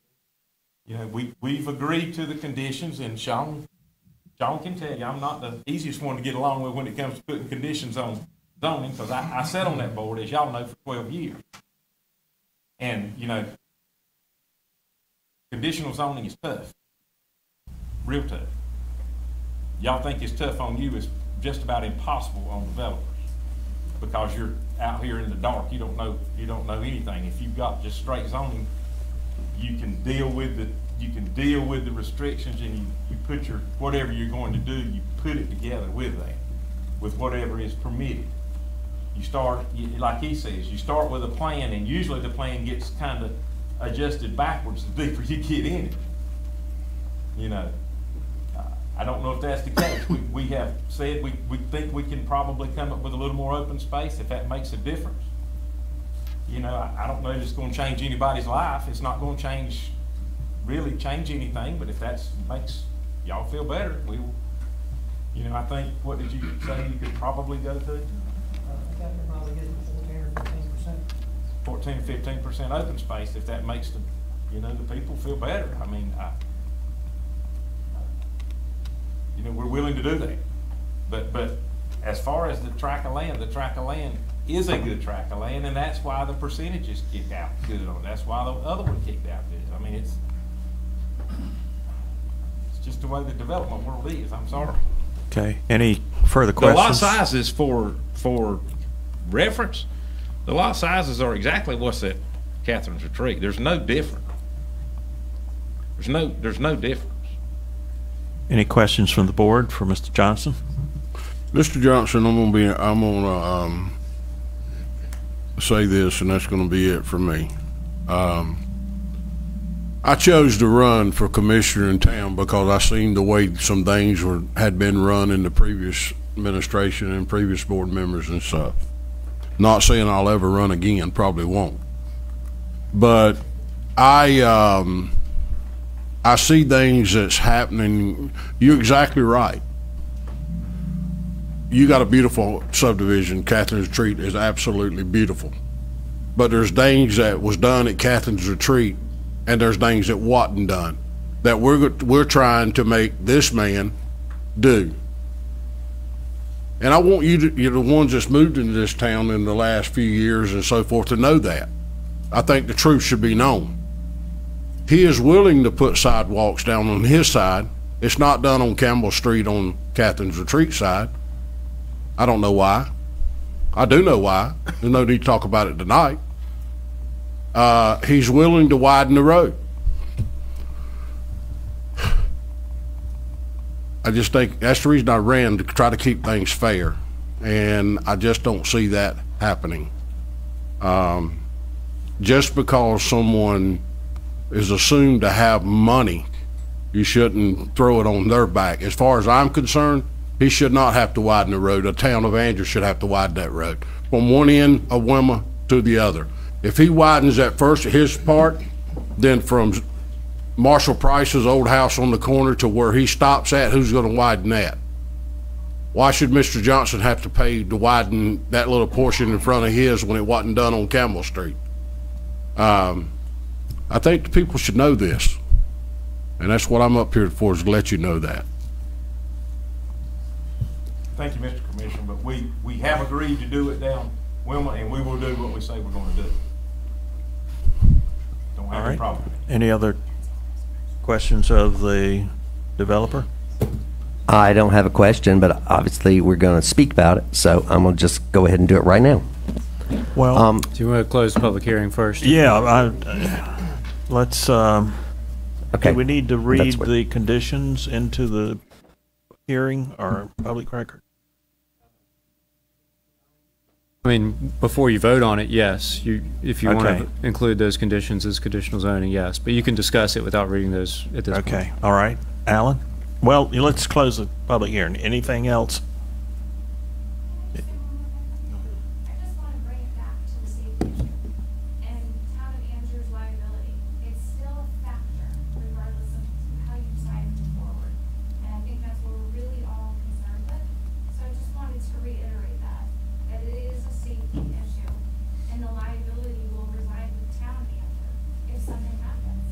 Okay.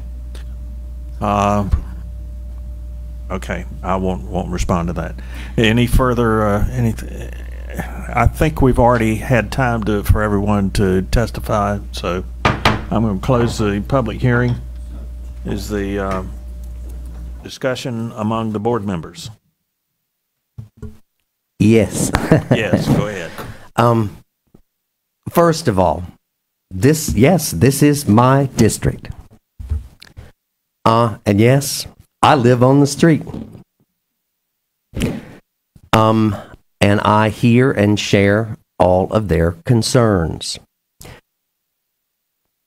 What we may have been doing in the past and what they could have come and asked for does not mean that we will continue down that path. Times have changed and we're growing faster than we realized we were going to grow.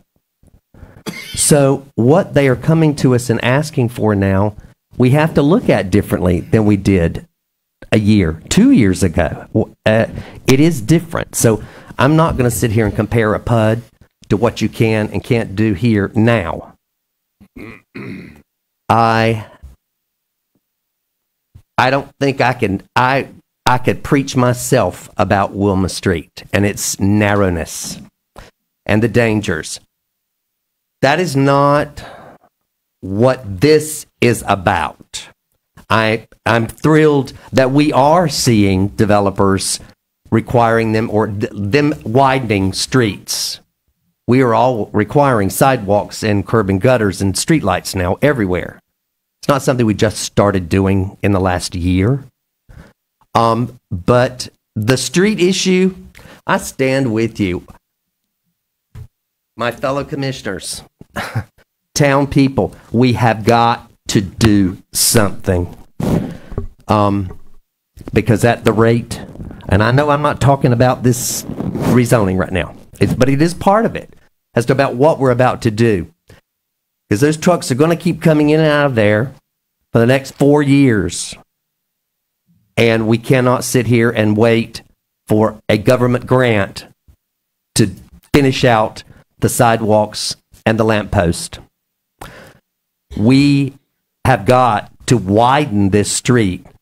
And if Mr. Johnson's going to do his portion to that end, we as a town have got to find the money to widen the rest of the street before hundreds of more construction trucks. You've seen these trucks come in with these big A-frame roof structures that are going on the tops of these homes. They will barely fit down the street. So that's a different issue. But we are talking about adding more density to what is already challenged. I do think, and I'm going to bring this up for my fellow commissioners as we consider voting here in a minute, I do think that, and I'm not comparing this, I'm not going to even mention comparing this to Catherine's Retreat. There are many other development areas that are coming along around the rest of the town. Catherine's Retreat, yes, may be sitting at 45%. open space. And yes, they had ponds, and they had areas that counted for that. But I'm looking at the comparison to the other retreats. Let's forget Catherine's retreat. This is way below the open space of these others on this sheet. There's not another one that goes up to 20, except for the one across the street. Tanglewood will be at 18%. So when I'm not happy with hearing only 14 come up, because you got 18 across the street, which is the second lowest. Only a month ago, this board sat here, and I have to say, my ideas and thoughts change as I listen and I learn and experience what is going on. I'm all about growth in this town and it being the right way. But a month ago, we sat here as a board and turned down a division right up here on 210. And we turned down the R6 special zoning request. Now, I'm going to confess right now, I'm the only one that night that voted for it. After having seen the response to that, those builders are coming back. They're going to build. They want to build. We want them to build. But they are coming back. I am told, and they are opening. The request was, give us some bigger lots. Give people an option to spend a little bit more and build and have a little larger lot. And that was the request and the consensus that night. Yet I voted to let it go through as it was. But I see the power, and that's the wrong word to use, the rationalization of what they wanted to do badly enough, and we wanted them to do it. They are coming back, and will be offering some larger lots, and will be reducing the density of that area by eliminating some homes in there. And I don't mean keeping the same amount of homes and finding 4% more of green space. I'm just saying, I think we saw what you wanted, and I think in order to control the growth, we've got to do some of that at the rate that it is growing. So I'm not quite sure where we're headed. I just know where we were, and so I want us to keep a month ago in mind with that. Because at that time, I had to go home and think about it. Because I was the only one up here voted yes for it. But as I went back and thought about it and saw what is happening, we have been able to get a little bit more space in that development. Because it's going to happen. We just, yes, want it to be done the right way. And therefore, like I said, we're not asking them to go to an R10. Even though, yes, the development across the street is R10. But we've already allowed R6 conditionals in there. So it would not be unreasonable to stay there with it. That has become that area. But we're saying give the option perhaps of a little larger lot. A little, not try to put 68 or 68 in there. And yes, I will just say, what I would hope, and if I were buying a home in that anywhere in Angier, I would want a little bit more of a place to, whether it's a corner lot where I've got a place to sit down, I've got a gazebo or something there, to have a little bit more openness. And I can sit here and say, well, we didn't tell people in the past what to do. But if we don't start making a few of those choices, it is our ability to do that. I'm not asking for a clubhouse. I'm not asking for a pool. But I know that you do want, any home buyer would like to have a little bit of open area, and an option, I'm going to spend a little bit more. I mean, the prices down at the end of the street have already gone up. From a starting home at $280, they're up to $350 now. So yes, it makes sense that they are going to start this buying price at $350. And no more than I would like to tell you, you can't sell your home, I don't want to tell them they can't build on that land either. But we hope that we can do it in a growth way that makes some sense. I don't know. Sorry for spewing my thoughts, but like Jimmy, that area is, yes, near and dear to me. I live there. I share that traffic with you. And so we want to see it grown sensibly, but I promise you, as the commissioner from that district, I am not going to give up on the widening of the Wilma Street Road. I will continue to fight. All of you know that, all right? That is a safety issue, and we can fix that. Whether it's with Jimmy's help and the town doing what we need to do. You know, as someone mentioned, we're looking at a proposed satellite park down there with no outlet other than that way out. Scary. I believe there's supposed to be 2 outlets. Well, if it happens, yes. Okay, that would be part of that proposal. But anyway, I will be fighting for the street. We can widen it. And if we may not get sidewalks and street lamps for another couple of years as we get grant money to do that with. But I share your frustration in the narrowest street in Anger. I live on it with you. Okay? I have nothing else to say. Mr. Manager, a couple of things that were mentioned. Was any attempt made to get funds to widen the street? Yes, and I was going to mention that to the residents of Wilma Street and Catherine Street. We did apply for a state and federal grant during the fall and winter of 2021.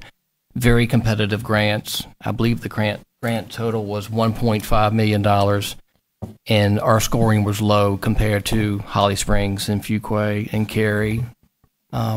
We will apply again. We'll receive comments on why our scoring was so low, but we do plan to widen the street, Wilma Street, all the way from Catherine's Retreat to MacGyver, and also put in sidewalks along the east where this development is, and then cross over and go down MacGyver all the way to the elementary school. So that is the plan, to make it safe and to make it walkable.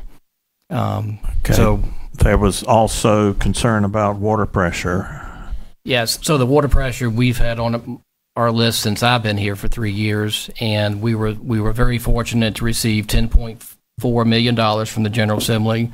$6.5 million of that will be to engineer the replacement of the core water lines in Anger, and also an elevated 500,000 gallon water tank, which will help the pressure in the entire town. So we do have that plan. We have that vision. We were fortunate to get the money, and that was good for us.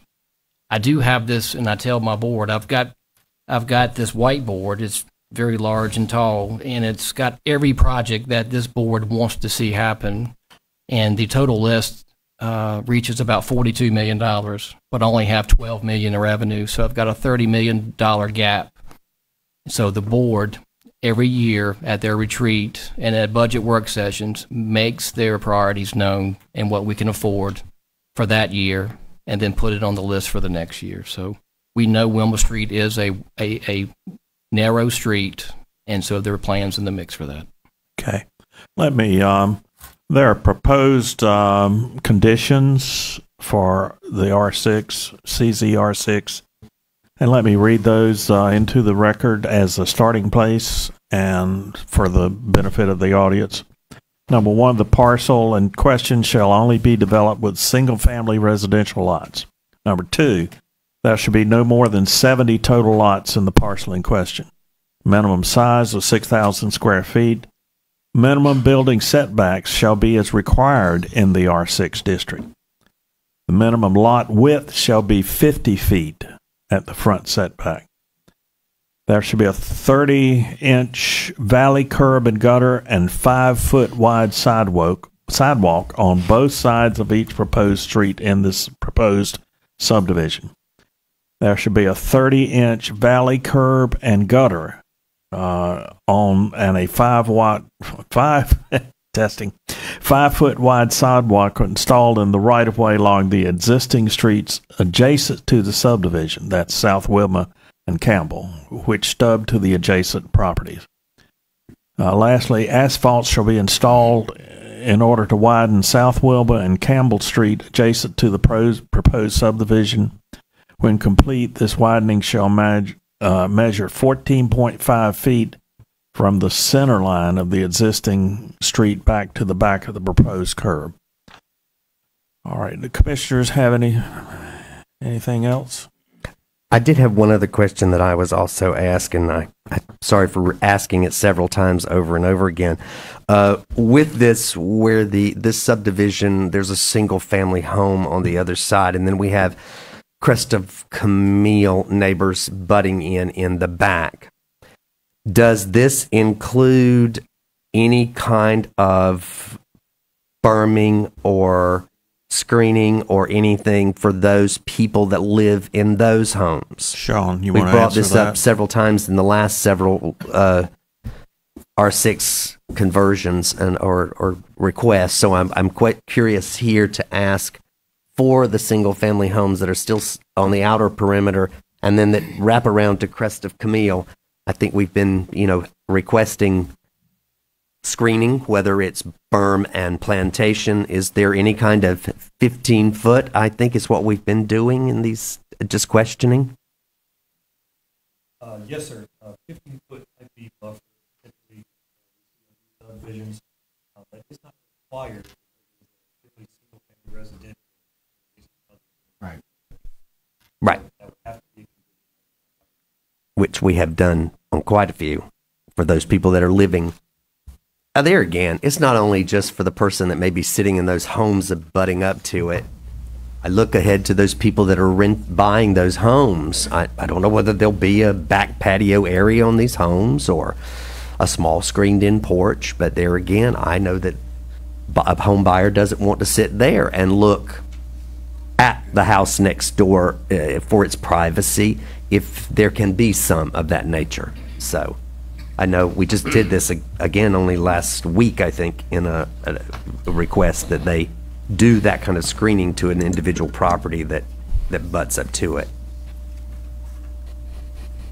And that's only, I guess, on one side because you have wooded land across the back side of the property anyway, I believe, don't you? Any other questions for Sean while he's standing up here? Okay. Any other discussion from the board? I'm afraid this is for the board discussion at this point, the public hearing. With all due respect, ma'am, I'm sorry, the public hearing's been closed. Alan, do you want to propose that, or because they don't have to do it? I would want you to include that, but I think you know where I'm headed from a month ago, and this is not going to change that, if I answered your question.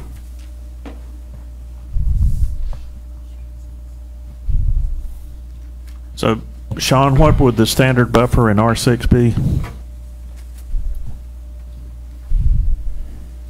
If it were other than homes, private homes? In terms of landscape buffer? The buffer that we're talking about, what would it normally be? It would be a 15-foot wide type C landscape buffer. Okay, and type C is like trees or shrubs? Medium trees 15 feet apart with 5 shrubs between each larger tree. Okay. Does that sound like what you're talking about, Alan? Yes, I'm thinking about the adjoining neighbors. Mr. Mayor, I got a question. Sure. To you, really, or to attorney, or Mr. Vinson. We're sitting here making these conditions, and I understand it's for the betterment. Don't we have the authority, Alan, to make conditions to the town, tell them they are going to pave that road? I don't care where they get the money from. If we have to put stuff on hold, we can put it on hold. I mean, we're making conditions on everything else. Can't we tell the town, you are going to pave this road before this project's done? Well, I mean, it certainly is a totally separate issue. I understand that. It is. It's not. Because if not, how we ever know it's going to get paid? Who knows, we might be turned down on the next grant. I mean, If you're asking me a question, then I'm going to say we got to find the money somewhere else. We can't wait for a grant. I agree. And Commissioner Price, I would say this, now that we're discussing it and we know that we got turned down from Campo, we can come back to the board during the budget discussions and say, and put our cost estimates together to widen Wilma Street, but then apply for the grants for the curb and gutter and sidewalks to MacGyver down to the elementary school on a separate project. So we can chop this up in 2 phases. Yeah, because I don't think they're concerned about the sidewalks to the school more than they are and the widening of the roads in the subdivision. Right. I heard safety, so yeah. We still will apply for these grants. Yeah. Right. Okay, any other discussion? Remember, this is just a rezoning request. We've gone as far as towards the edge as we can, I think, in talking about different things. But the question before us is whether the rezoning should be changed to conditional R6. With more the discussion? conditions specified in the report. As specified in the report, which the draft I just read, and maybe number 9, 15-foot type C buffer. Are you ready to make a motion? Would it be out of the way to ask the owner of the land and would they even be willing to do that before we go to vote? Are you willing to do a type C buffer against?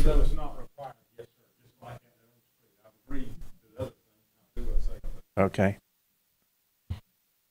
All right.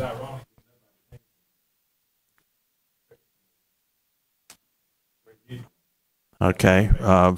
Any I further will say, discussion? Jimmy, with that, I don't think, and this is again, it was touched on much earlier.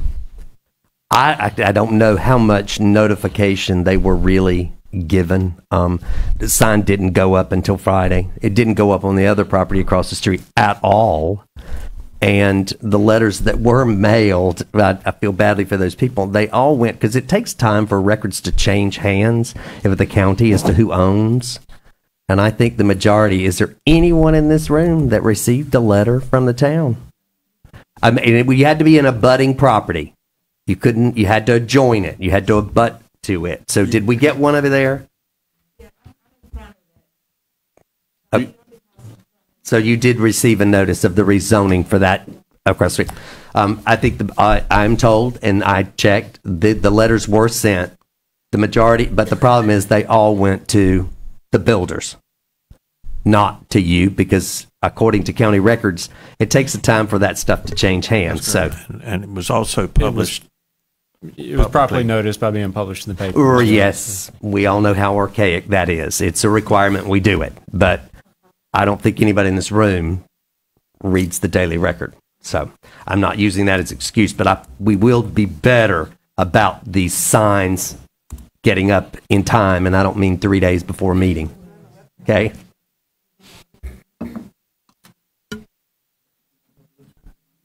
Certainly the word got out somehow.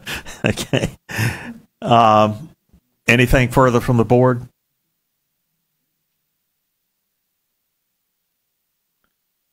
Do I hear a motion?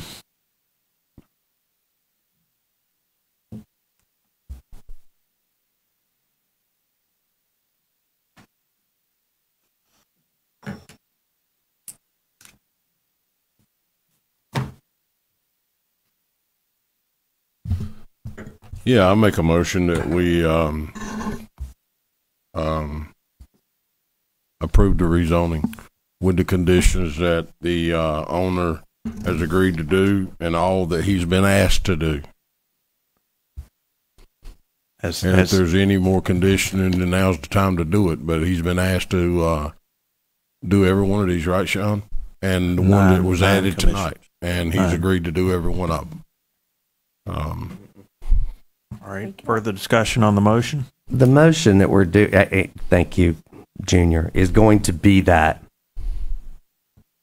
But not sitting here telling them that they need to eliminate some lots and make bigger options.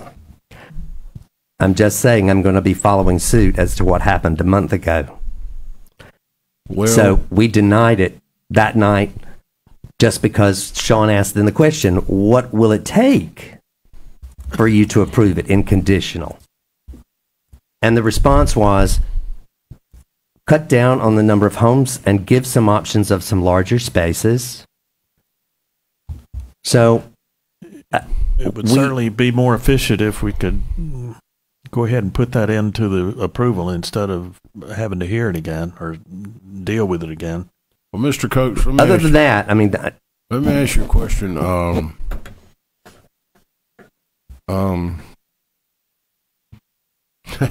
top of my mind, I forgot so much.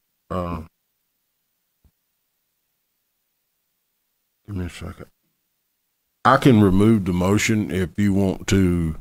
I mean, I don't think Mr. Johnson has been asked to cut back any lots or anything. I mean, have you brought that? Has that been asked of him? You mentioned it, but is he willing to do that? If he doesn't, Okay. I understand that means going back to the drawing board and what that requires and the time spent doing that. And I wouldn't know how to tell you right now how many to say to pull off and offer. I don't know how they came up with the new subdivision that's coming, reapplying. We didn't say that night we need this many homes. We just need some options for larger lots, and which will mean less homes and less density by doing so. Mayor, yes. Can I please have Jimmy approach? Can you come up here, please? Yes.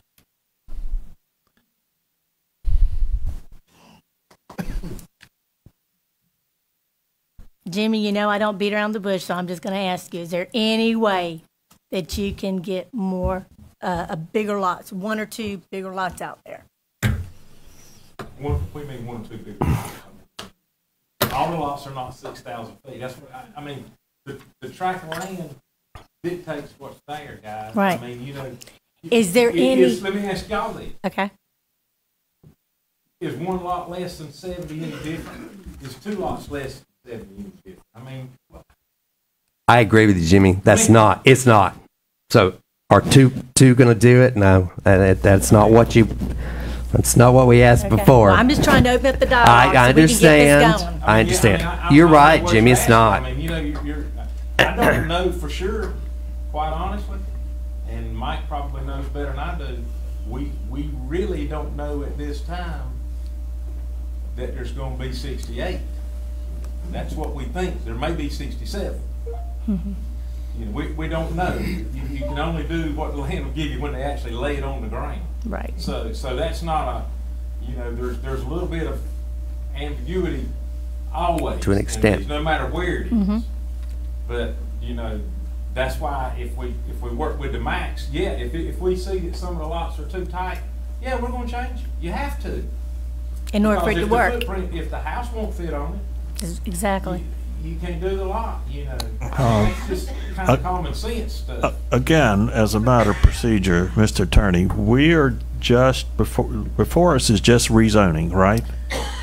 Yes. The number of lots. It's conditional, so the number of lots could be a part of the conditions that you put on there. That's true. The number 2 condition is that be no more than 70 lots.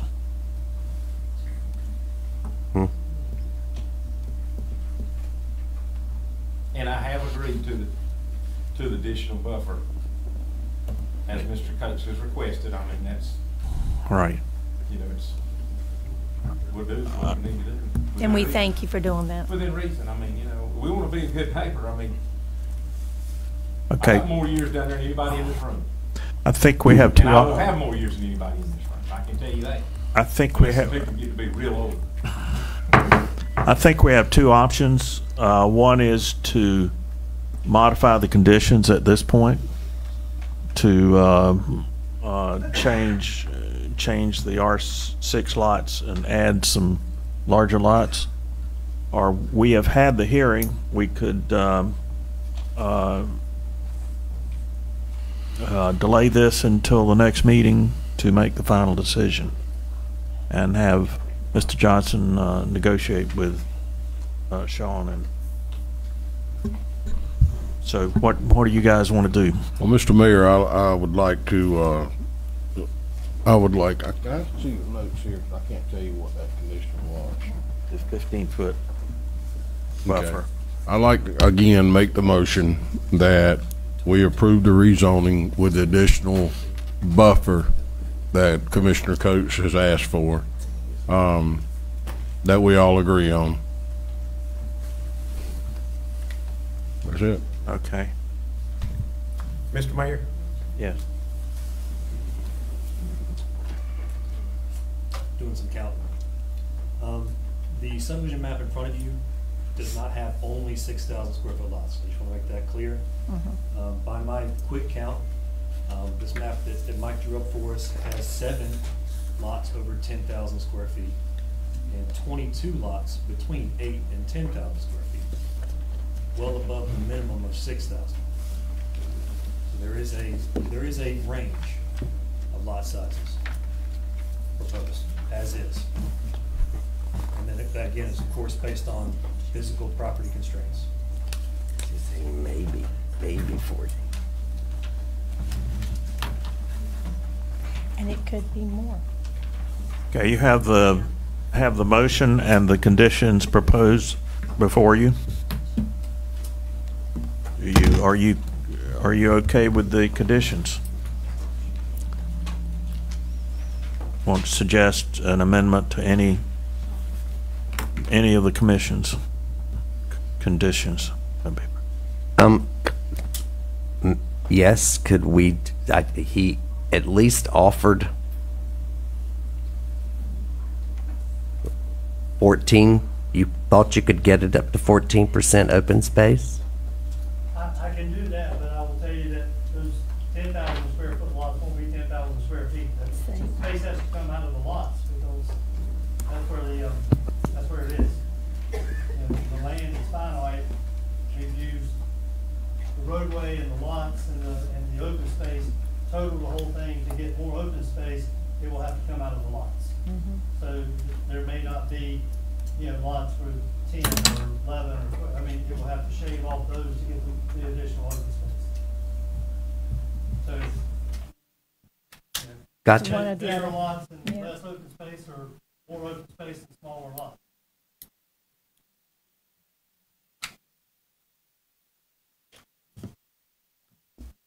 Any further discussion from the board? The motion before you is that the rezoning be approved from R10 to conditional R6 based on the map before us and the lot sizes, together with the conditions that were printed, that were read earlier, plus the additional condition that there be a 15-foot wide type C buffer. Is there any further discussion on this?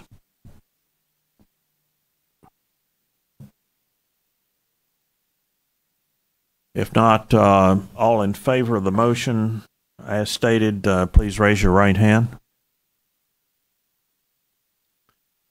Okay, all against? So it's 3-1, and it passes. You did vote for it, right? Yes. Okay. All right, the motion passes. And with the conditions and stated. Thank you, Commissioners. Mr. Mayor, one point of clarification. the 15-foot buffer is along the, I guess that would be the northern property line. Is that correct? That's Joining correct. Crest Camille. Be the northern. Right. Okay. That's correct. Thank you. Just want to make a clarification. Okay. Thank you all for coming. We appreciate your input.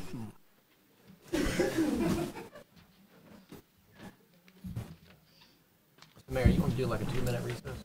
Excuse me? You want to do like a 2-minute? Yeah, let's do a 2-minute recess. Thank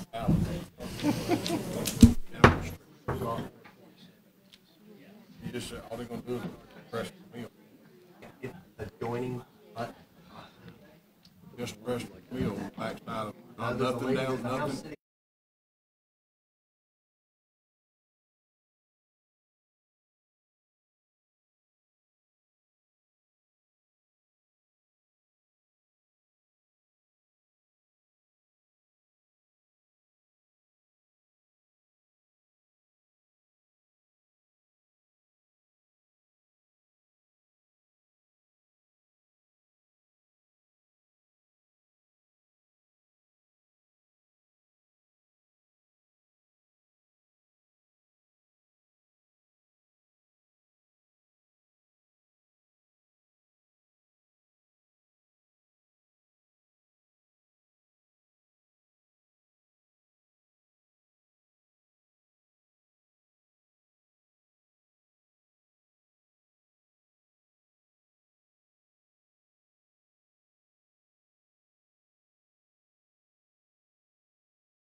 Where's Junior?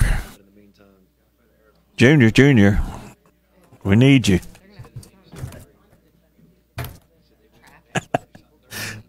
I didn't hear that. Oh, well.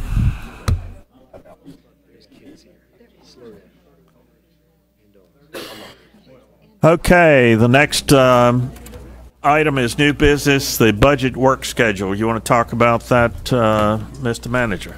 Sure. Mr. Mayor, members of the board, this is the budget work session for fiscal year 22-23. You'll see outlined, we're starting a little early this year. We have a number of projects we need to consider. You see the budget retreat has been confirmed by the board at the end of March. The manager will give his final budget presentation to the board on May 17th. After that, we'll have budget work sessions scheduled between the 18th of May until June the 21st, which is when the public hearing and adoption of both budgets will be presented. Okay. So I understand you have to adopt the budget within this fiscal year, so you're working backwards from that and setting the events. Correct. Begins July 1 to June 30th of the following year. Right. Although the state doesn't, I'm not going to get into that. They finally approved one. They finally approved one in time, or sort of in time. Okay. Yeah, right. All right. The motion is to approve that budget work schedule for fiscal year 2022 and 23. Heavens. Okay. Is there a motion? I make a motion that we approve the budget work schedule for fiscal year 2022 through 2023. Don't think we need discussion. Just all in favor, raise your right hand. Okay, 4. Okay, it's unanimous, Madam Clerk. All right, the engagement letter with Thompson Price, Scott Adams and Company, PA. Again, Mr. Manager. Yeah, unless you have any questions, this is our audit firm that we've used for the second year, and this is a contract to use them for additional third year. Okay. Is there a motion? I make a motion that we approve the consideration and approval for the auditor agreement letter. Engagement letter. Engagement letter. I'm sorry, engagement letter. Letter, yes. Testing. Okay. Yep. You got it. All right. All in favor of that motion, please raise your right hand. Okay, that's passed unanimously. And then the contract with the CPA firm.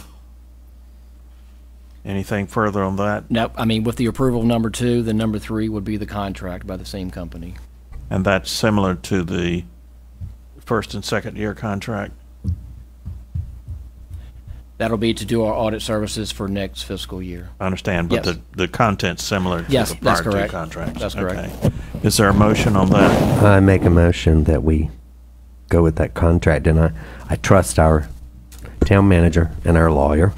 Right on. Because that is a lot to take in as it's the average not on citizen. 2 pages. No. Just a lot, and I trust that you guys have looked at it. If there were problems, you would let us know.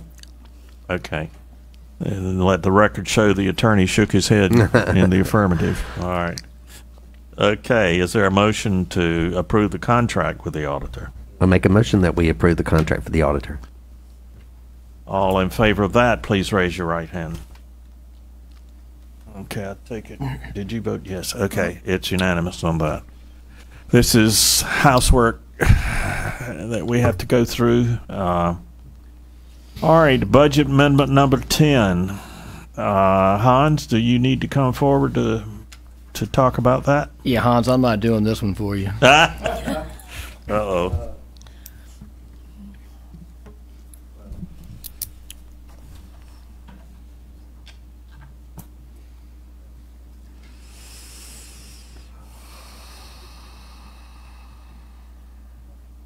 So this budget amendment is a bit different, obviously, from the prior budget amendments that we've experienced this fiscal year. Although last fiscal year we've had something similar, so we could look back and see, and well, we can just see the similarity. Just as a kind of to preface this, you know, budgetarily we are strong. We are. Yet, that's just being very, very, very, very short-sighted. To hear the town manager say all we need, that don't sound strong to me. This fiscal year, we're strong. Okay. But it's short-sighted. That's the point. It's short-sighted.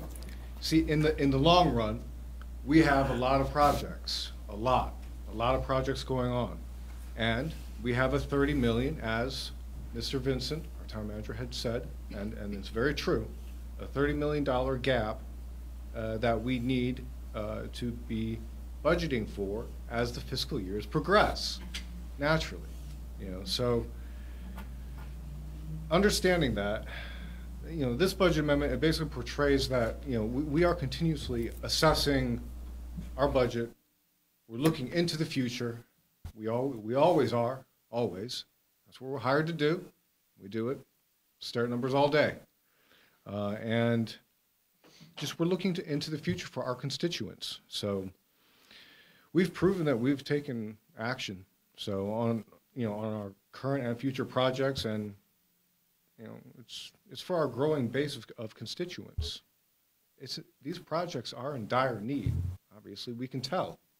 We're seeing everything that's surfacing, and we're trying to really make sure that we forecast out and we plan.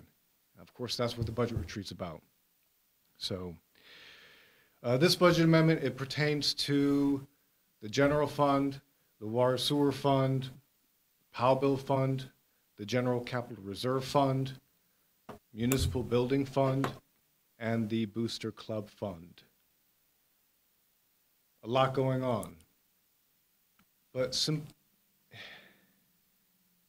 guess simply put, it's what we're doing is first, we are recognizing the revenue that we have received that has exceeded our anticipation. That's one aspect of this budget amendment, and it basically crosses the majority of these funds, and we can drill down on this, but and then the rest of it has to do with appropriating from fund balance. General fund balance, basically we're appropriating from the fund balance and then allowing, increasing the spending, within respective expenditure lines. So, did you have a question? Okay. So that's a broad view. That's very much a broad view. So. Okay. If there are any, we can drill down on this budget amendment, and that's fun.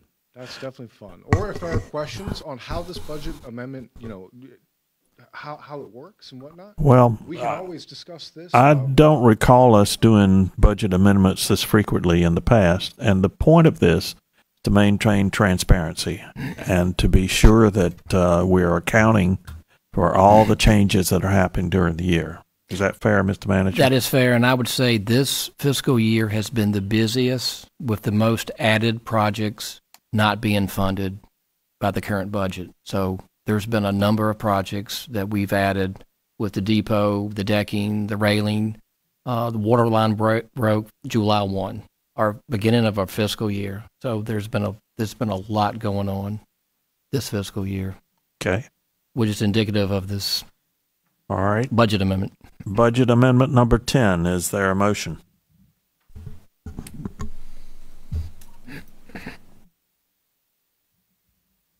I make a motion that we approve the budget amendment number 10. All those in favor of that, please raise your right hand. Hello. All those opposed? Trying to figure it out. Okay. We thought we lost you for a minute there. Yeah. We can sit down in my office and we can go over it. I think we should do that before we vote on it, don't you? No, this is a balanced budget. I'm very confident. I'm very confident. Yeah, I mean, to try to figure it out tonight And just looking at it, it would It'll be take a very while. difficult. Okay, so Kaz, how do you vote? Okay, so 4-0. All right, thank you. Okay. It is, yeah. We've I am held accountable. of course by the auditors, most certainly. We've all And had the the LGC. packet before us, so we Right. had it to study. Okay. All right, thank you, Hans. Thank you. The road closures for the morning market events.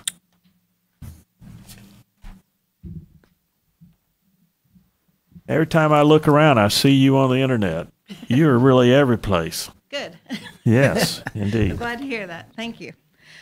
So the morning market is Andrew's newest community event. It's the baby steps towards a farmer's market.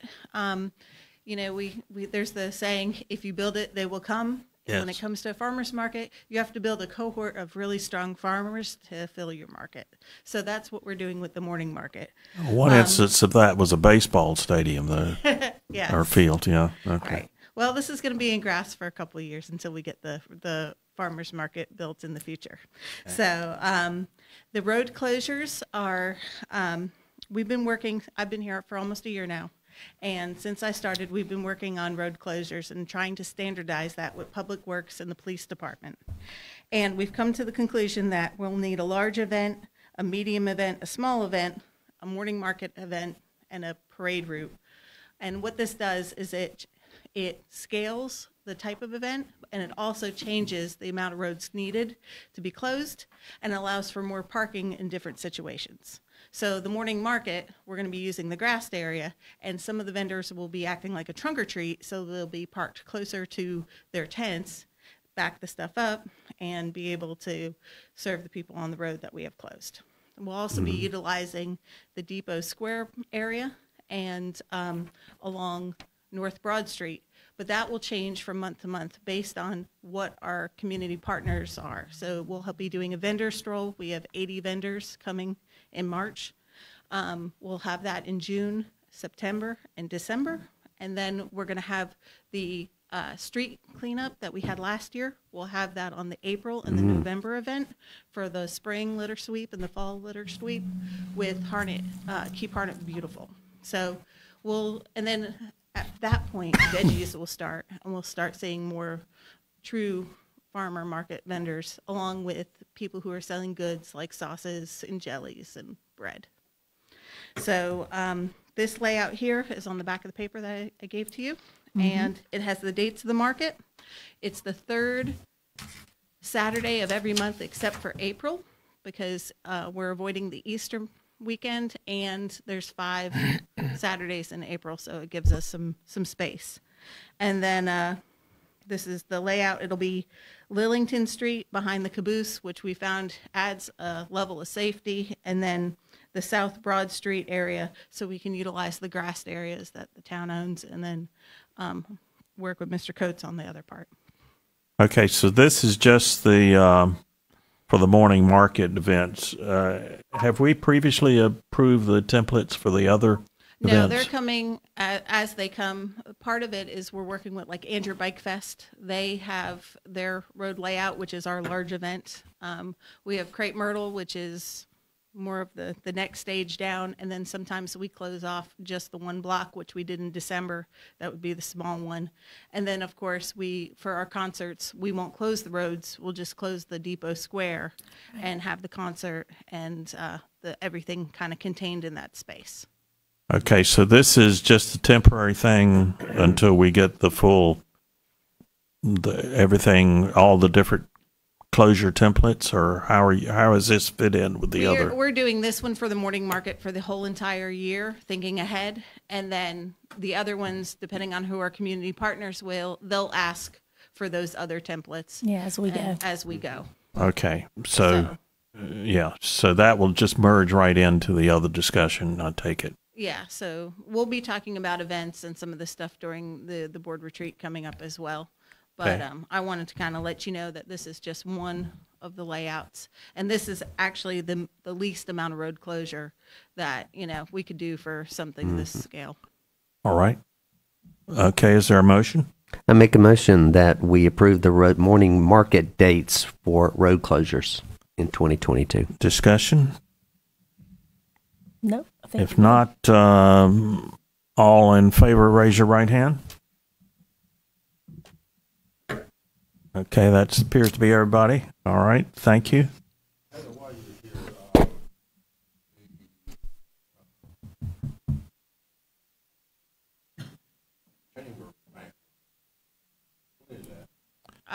I believe it is March 22nd? 22nd. All right. Sorry, I have people keeping me straight. Yes, sir. The Right. 22nd. And I sent out an email confirming if everyone's planning on attending with their +1. There are spaces reserved for all of you. They are complimentary. I just need a head count so we can confirm, or I can tell them so they can confirm with catering later on in the week. All right? Okay. Thank you.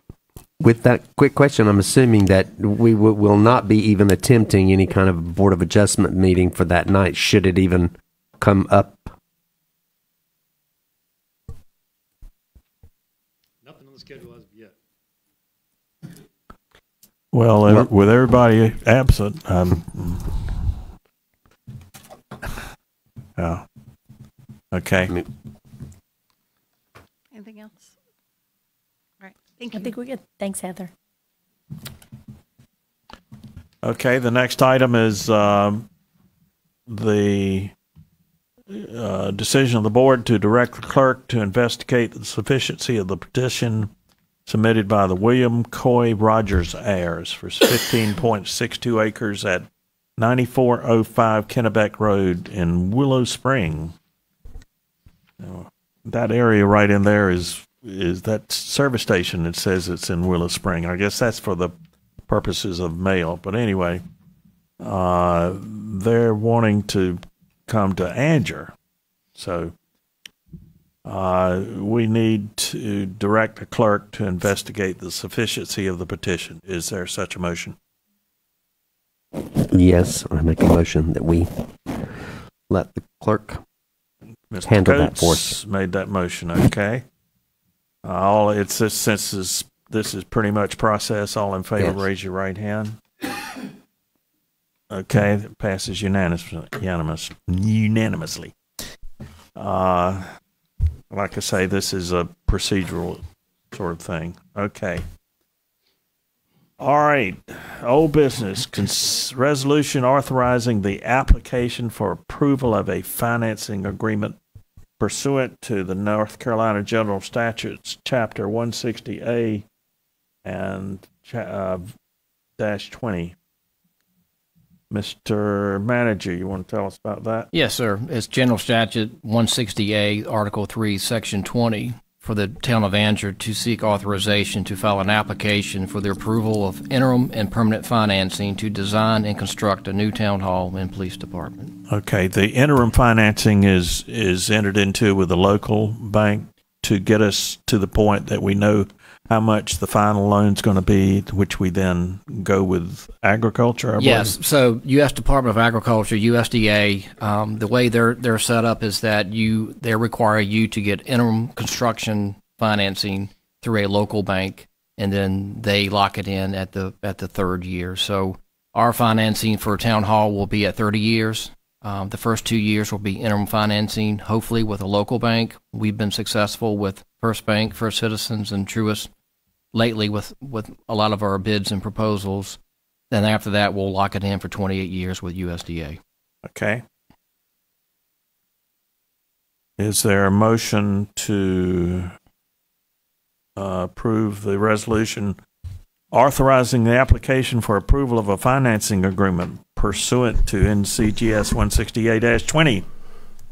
Mr. Mayor, before we cast that vote, I still say, guys, we've got to start concentrating on stuff like Wilma Street and stuff like that before we keep getting deeper and deeper and deeper in debt. I mean, What are you gonna do, gavel me for saying that? No, I was just considering it. No, go ahead. I don't know why you pick that up every time I get to speak. It's getting to be annoying, Mr. Mayor. Yes, well, I'm just trying asking, to keep us on. I'm asking a question. I mean, we can't pave streets, we can't do this, and we can't do that, but you want to build a $15 million town hall. I mean, that the citizens in this town wants to know, I mean, enough's enough. Okay, I apologize. I didn't. You're elected by the people as well. Exactly. Don't forget that. Yes, ma'am. Yes, sir. All right, the motion. Who made the motion? Did anybody make a motion? No one has yet. Okay, would anybody want to? I recommend adopting the attached resolution as submitted. Okay. Any further discussion? All in favor, please raise your right hand. Opposed? It's 3-1. Okay. Thank you. Junie Road Sidewalk Extension Project. Mr. Manager, you want to tell us about that? Or Jimmy? This is Bill's project. Bill? Okay.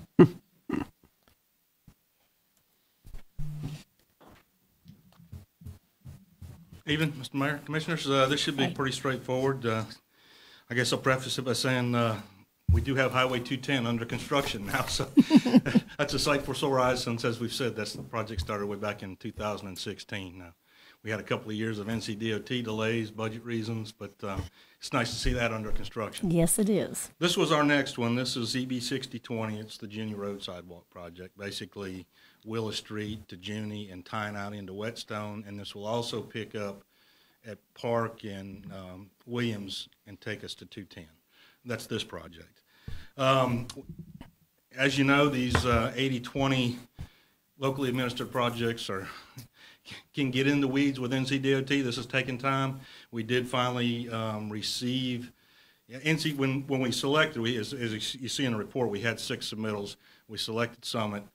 We submitted all of the information on how we made the selection process to DOT. DOT reviewed it and ended up providing us a concurrence letter saying they agree with our selection. The next stage then is to sit down and negotiate the contract. And then Summit has to prepare these mandate estimates and submit all of that documentation to NCDOT. They go through their database and make sure they're following all of NCDOT's guidelines. That took some time, which is why I was hoping we would be here last month. We're not. We're here this month. One of the big changes the DOT made, I guess, is they're moving towards cost plus as opposed to lump sum. This was a lump sum proposal, was in our RFQ as a lump sum the engineering phase. So what they requested of us and us to request of Summit was that we break it out into 2 tasks. What do you mean by cost plus? Cost plus is just a different mechanism for paying. You pay based on cost plus a percentage. We're not doing it that way. Statute says you can't do that. You can't. Yes, sir. We're not. We're not doing it. No, we're not doing it. Okay. Yeah, DOT does it on almost all their projects now, and they're requiring all the consultants to do it as well. They're actually going to require us to follow that methodology when we do construction engineering inspection when we get to that phase, but that's down the road as well. Okay, all right. But what they've done is they said because there's unknowns, that's their issue with lump sums, and those result in change orders. So they had us break it out into task order 1 and task order 2. Task order 1 gets us to about to the 65% design phase, and a lot of the unknowns are known, like are we going to have to move a water line? Are we going to have a conflict with the sewer line? When you get to that point, it's known. So once we complete task order 1, Summit will be required to submit again to NCDOT their mandate estimates and fee proposal for the rest of the project, which will be task order 2. So we split that out. To give you the numbers in, so we're asking for your consideration to move forward with this with Summit. Their task order 1 was $86,788.68. This is 80-20 grant money, so The town's obligation on that task order 1 phase will be $17,357.74. Now, what we're also asking your consideration on is I've had Summit include in the agreement that task order 2 won't exceed, the total once they do task order 2 won't exceed $170,000. And actually, when we submitted to Campo a budget 3 years ago, we tried to think ahead, knowing that it's going to be 2 or 3 years before we actually get a contract. Our budget that we submitted to Campo for this PE phase was $175,000. So we're actually at 170. We're about $5,000 below what we budgeted with Campo when we were awarded the project.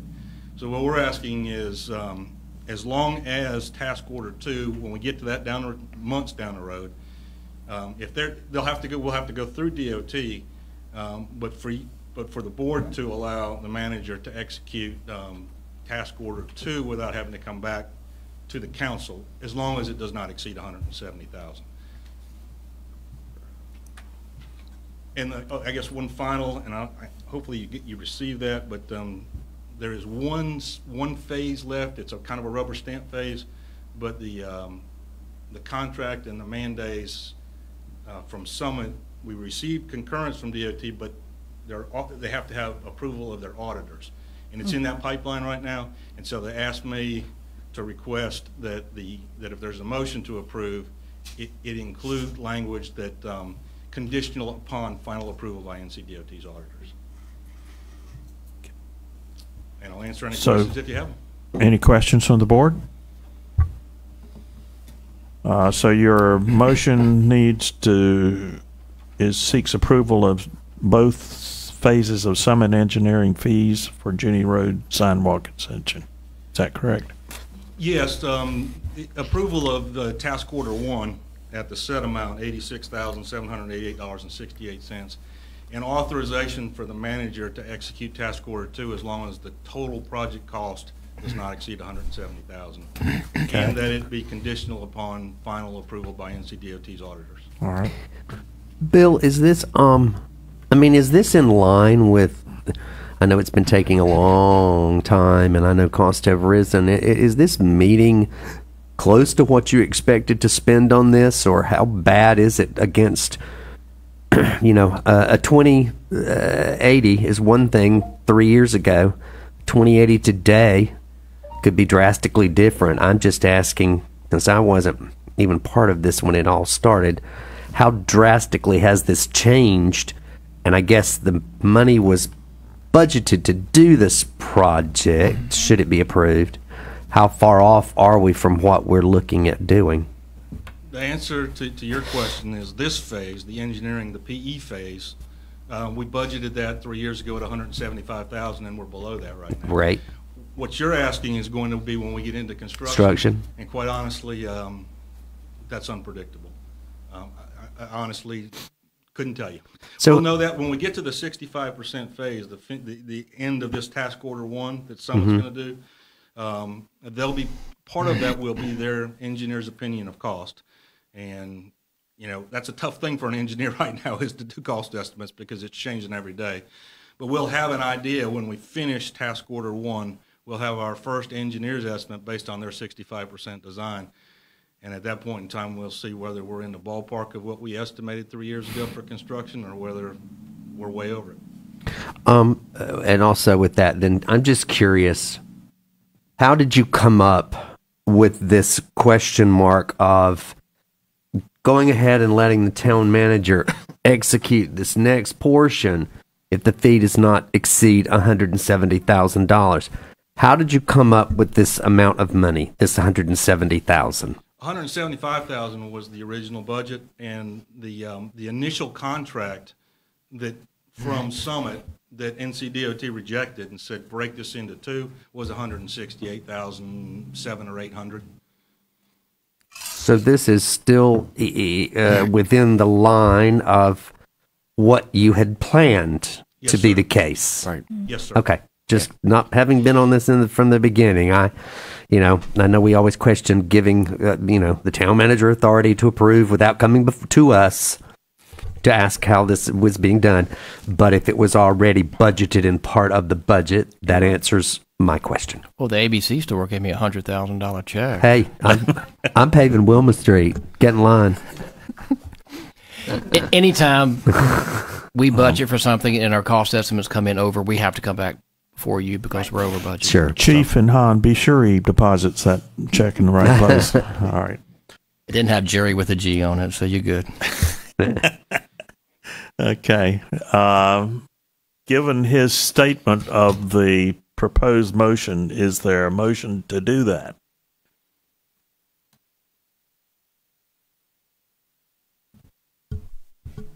I make a motion that we go ahead and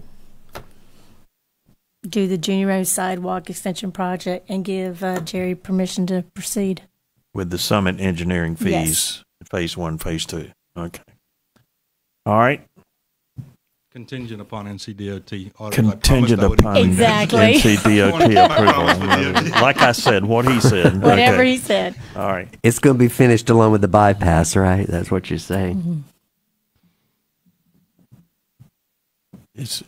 Are you saying that? He was asking you if it's going to be finished along with the bypass.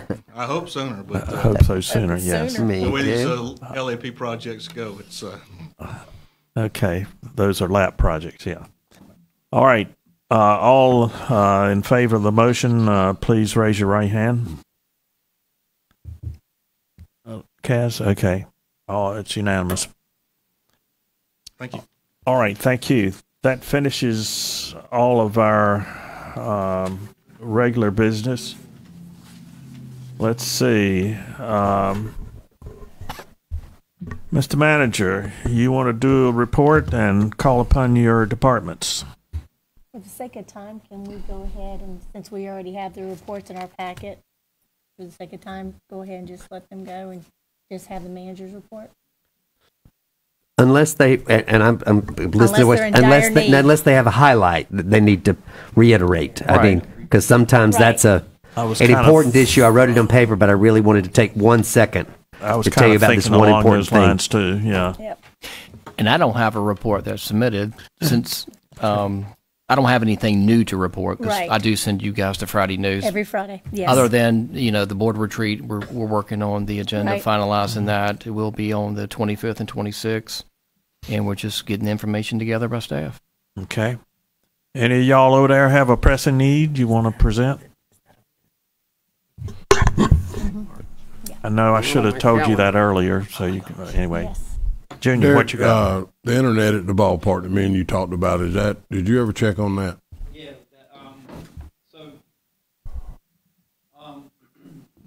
the police cameras will not work on public Wi-Fi.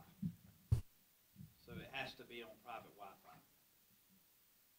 The public Wi-Fi has been fixed and upgraded. Gary made some calls and the guy came down and redid that. It's supposed to be working better for the general public. But I've been told that the police cameras will not work on public Wi-Fi. They have to be on a private network. So what would it take to be able to, for them to be able to do what you talked about? Oh, they already have. They already got it. Yep, all the police officers have access to our cameras now. Okay. Good. Excellent. Good, thank you. Good. Anybody have anything else over there? Would you be grateful if we let you go now? Okay, well, so let it be written, so let it be done. All right. Anything further from the board or from anybody? Mayor, I'd like to make a motion that we adjourn. That motion is before you. Can I make one quick comment before we do it? Sure. I Go would ahead. just like to make mention, if anybody, I meant to do it earlier. I don't know whether you know, we have a business owner in town who's been very involved in town development and things of that nature, and his family for years in this town, but keeping them in their prayers. Their daughter underwent a heart transplant. I'm talking about Tudor's Insurance, Rick Right. Tudor, their daughter Camille. And we're keeping her in our thoughts and prayers. So far, she's doing okay. No, she had to go back into surgery. Okay, late that this was afternoon. before I know. After So I heard keeping them in our prayers for the town. Okay.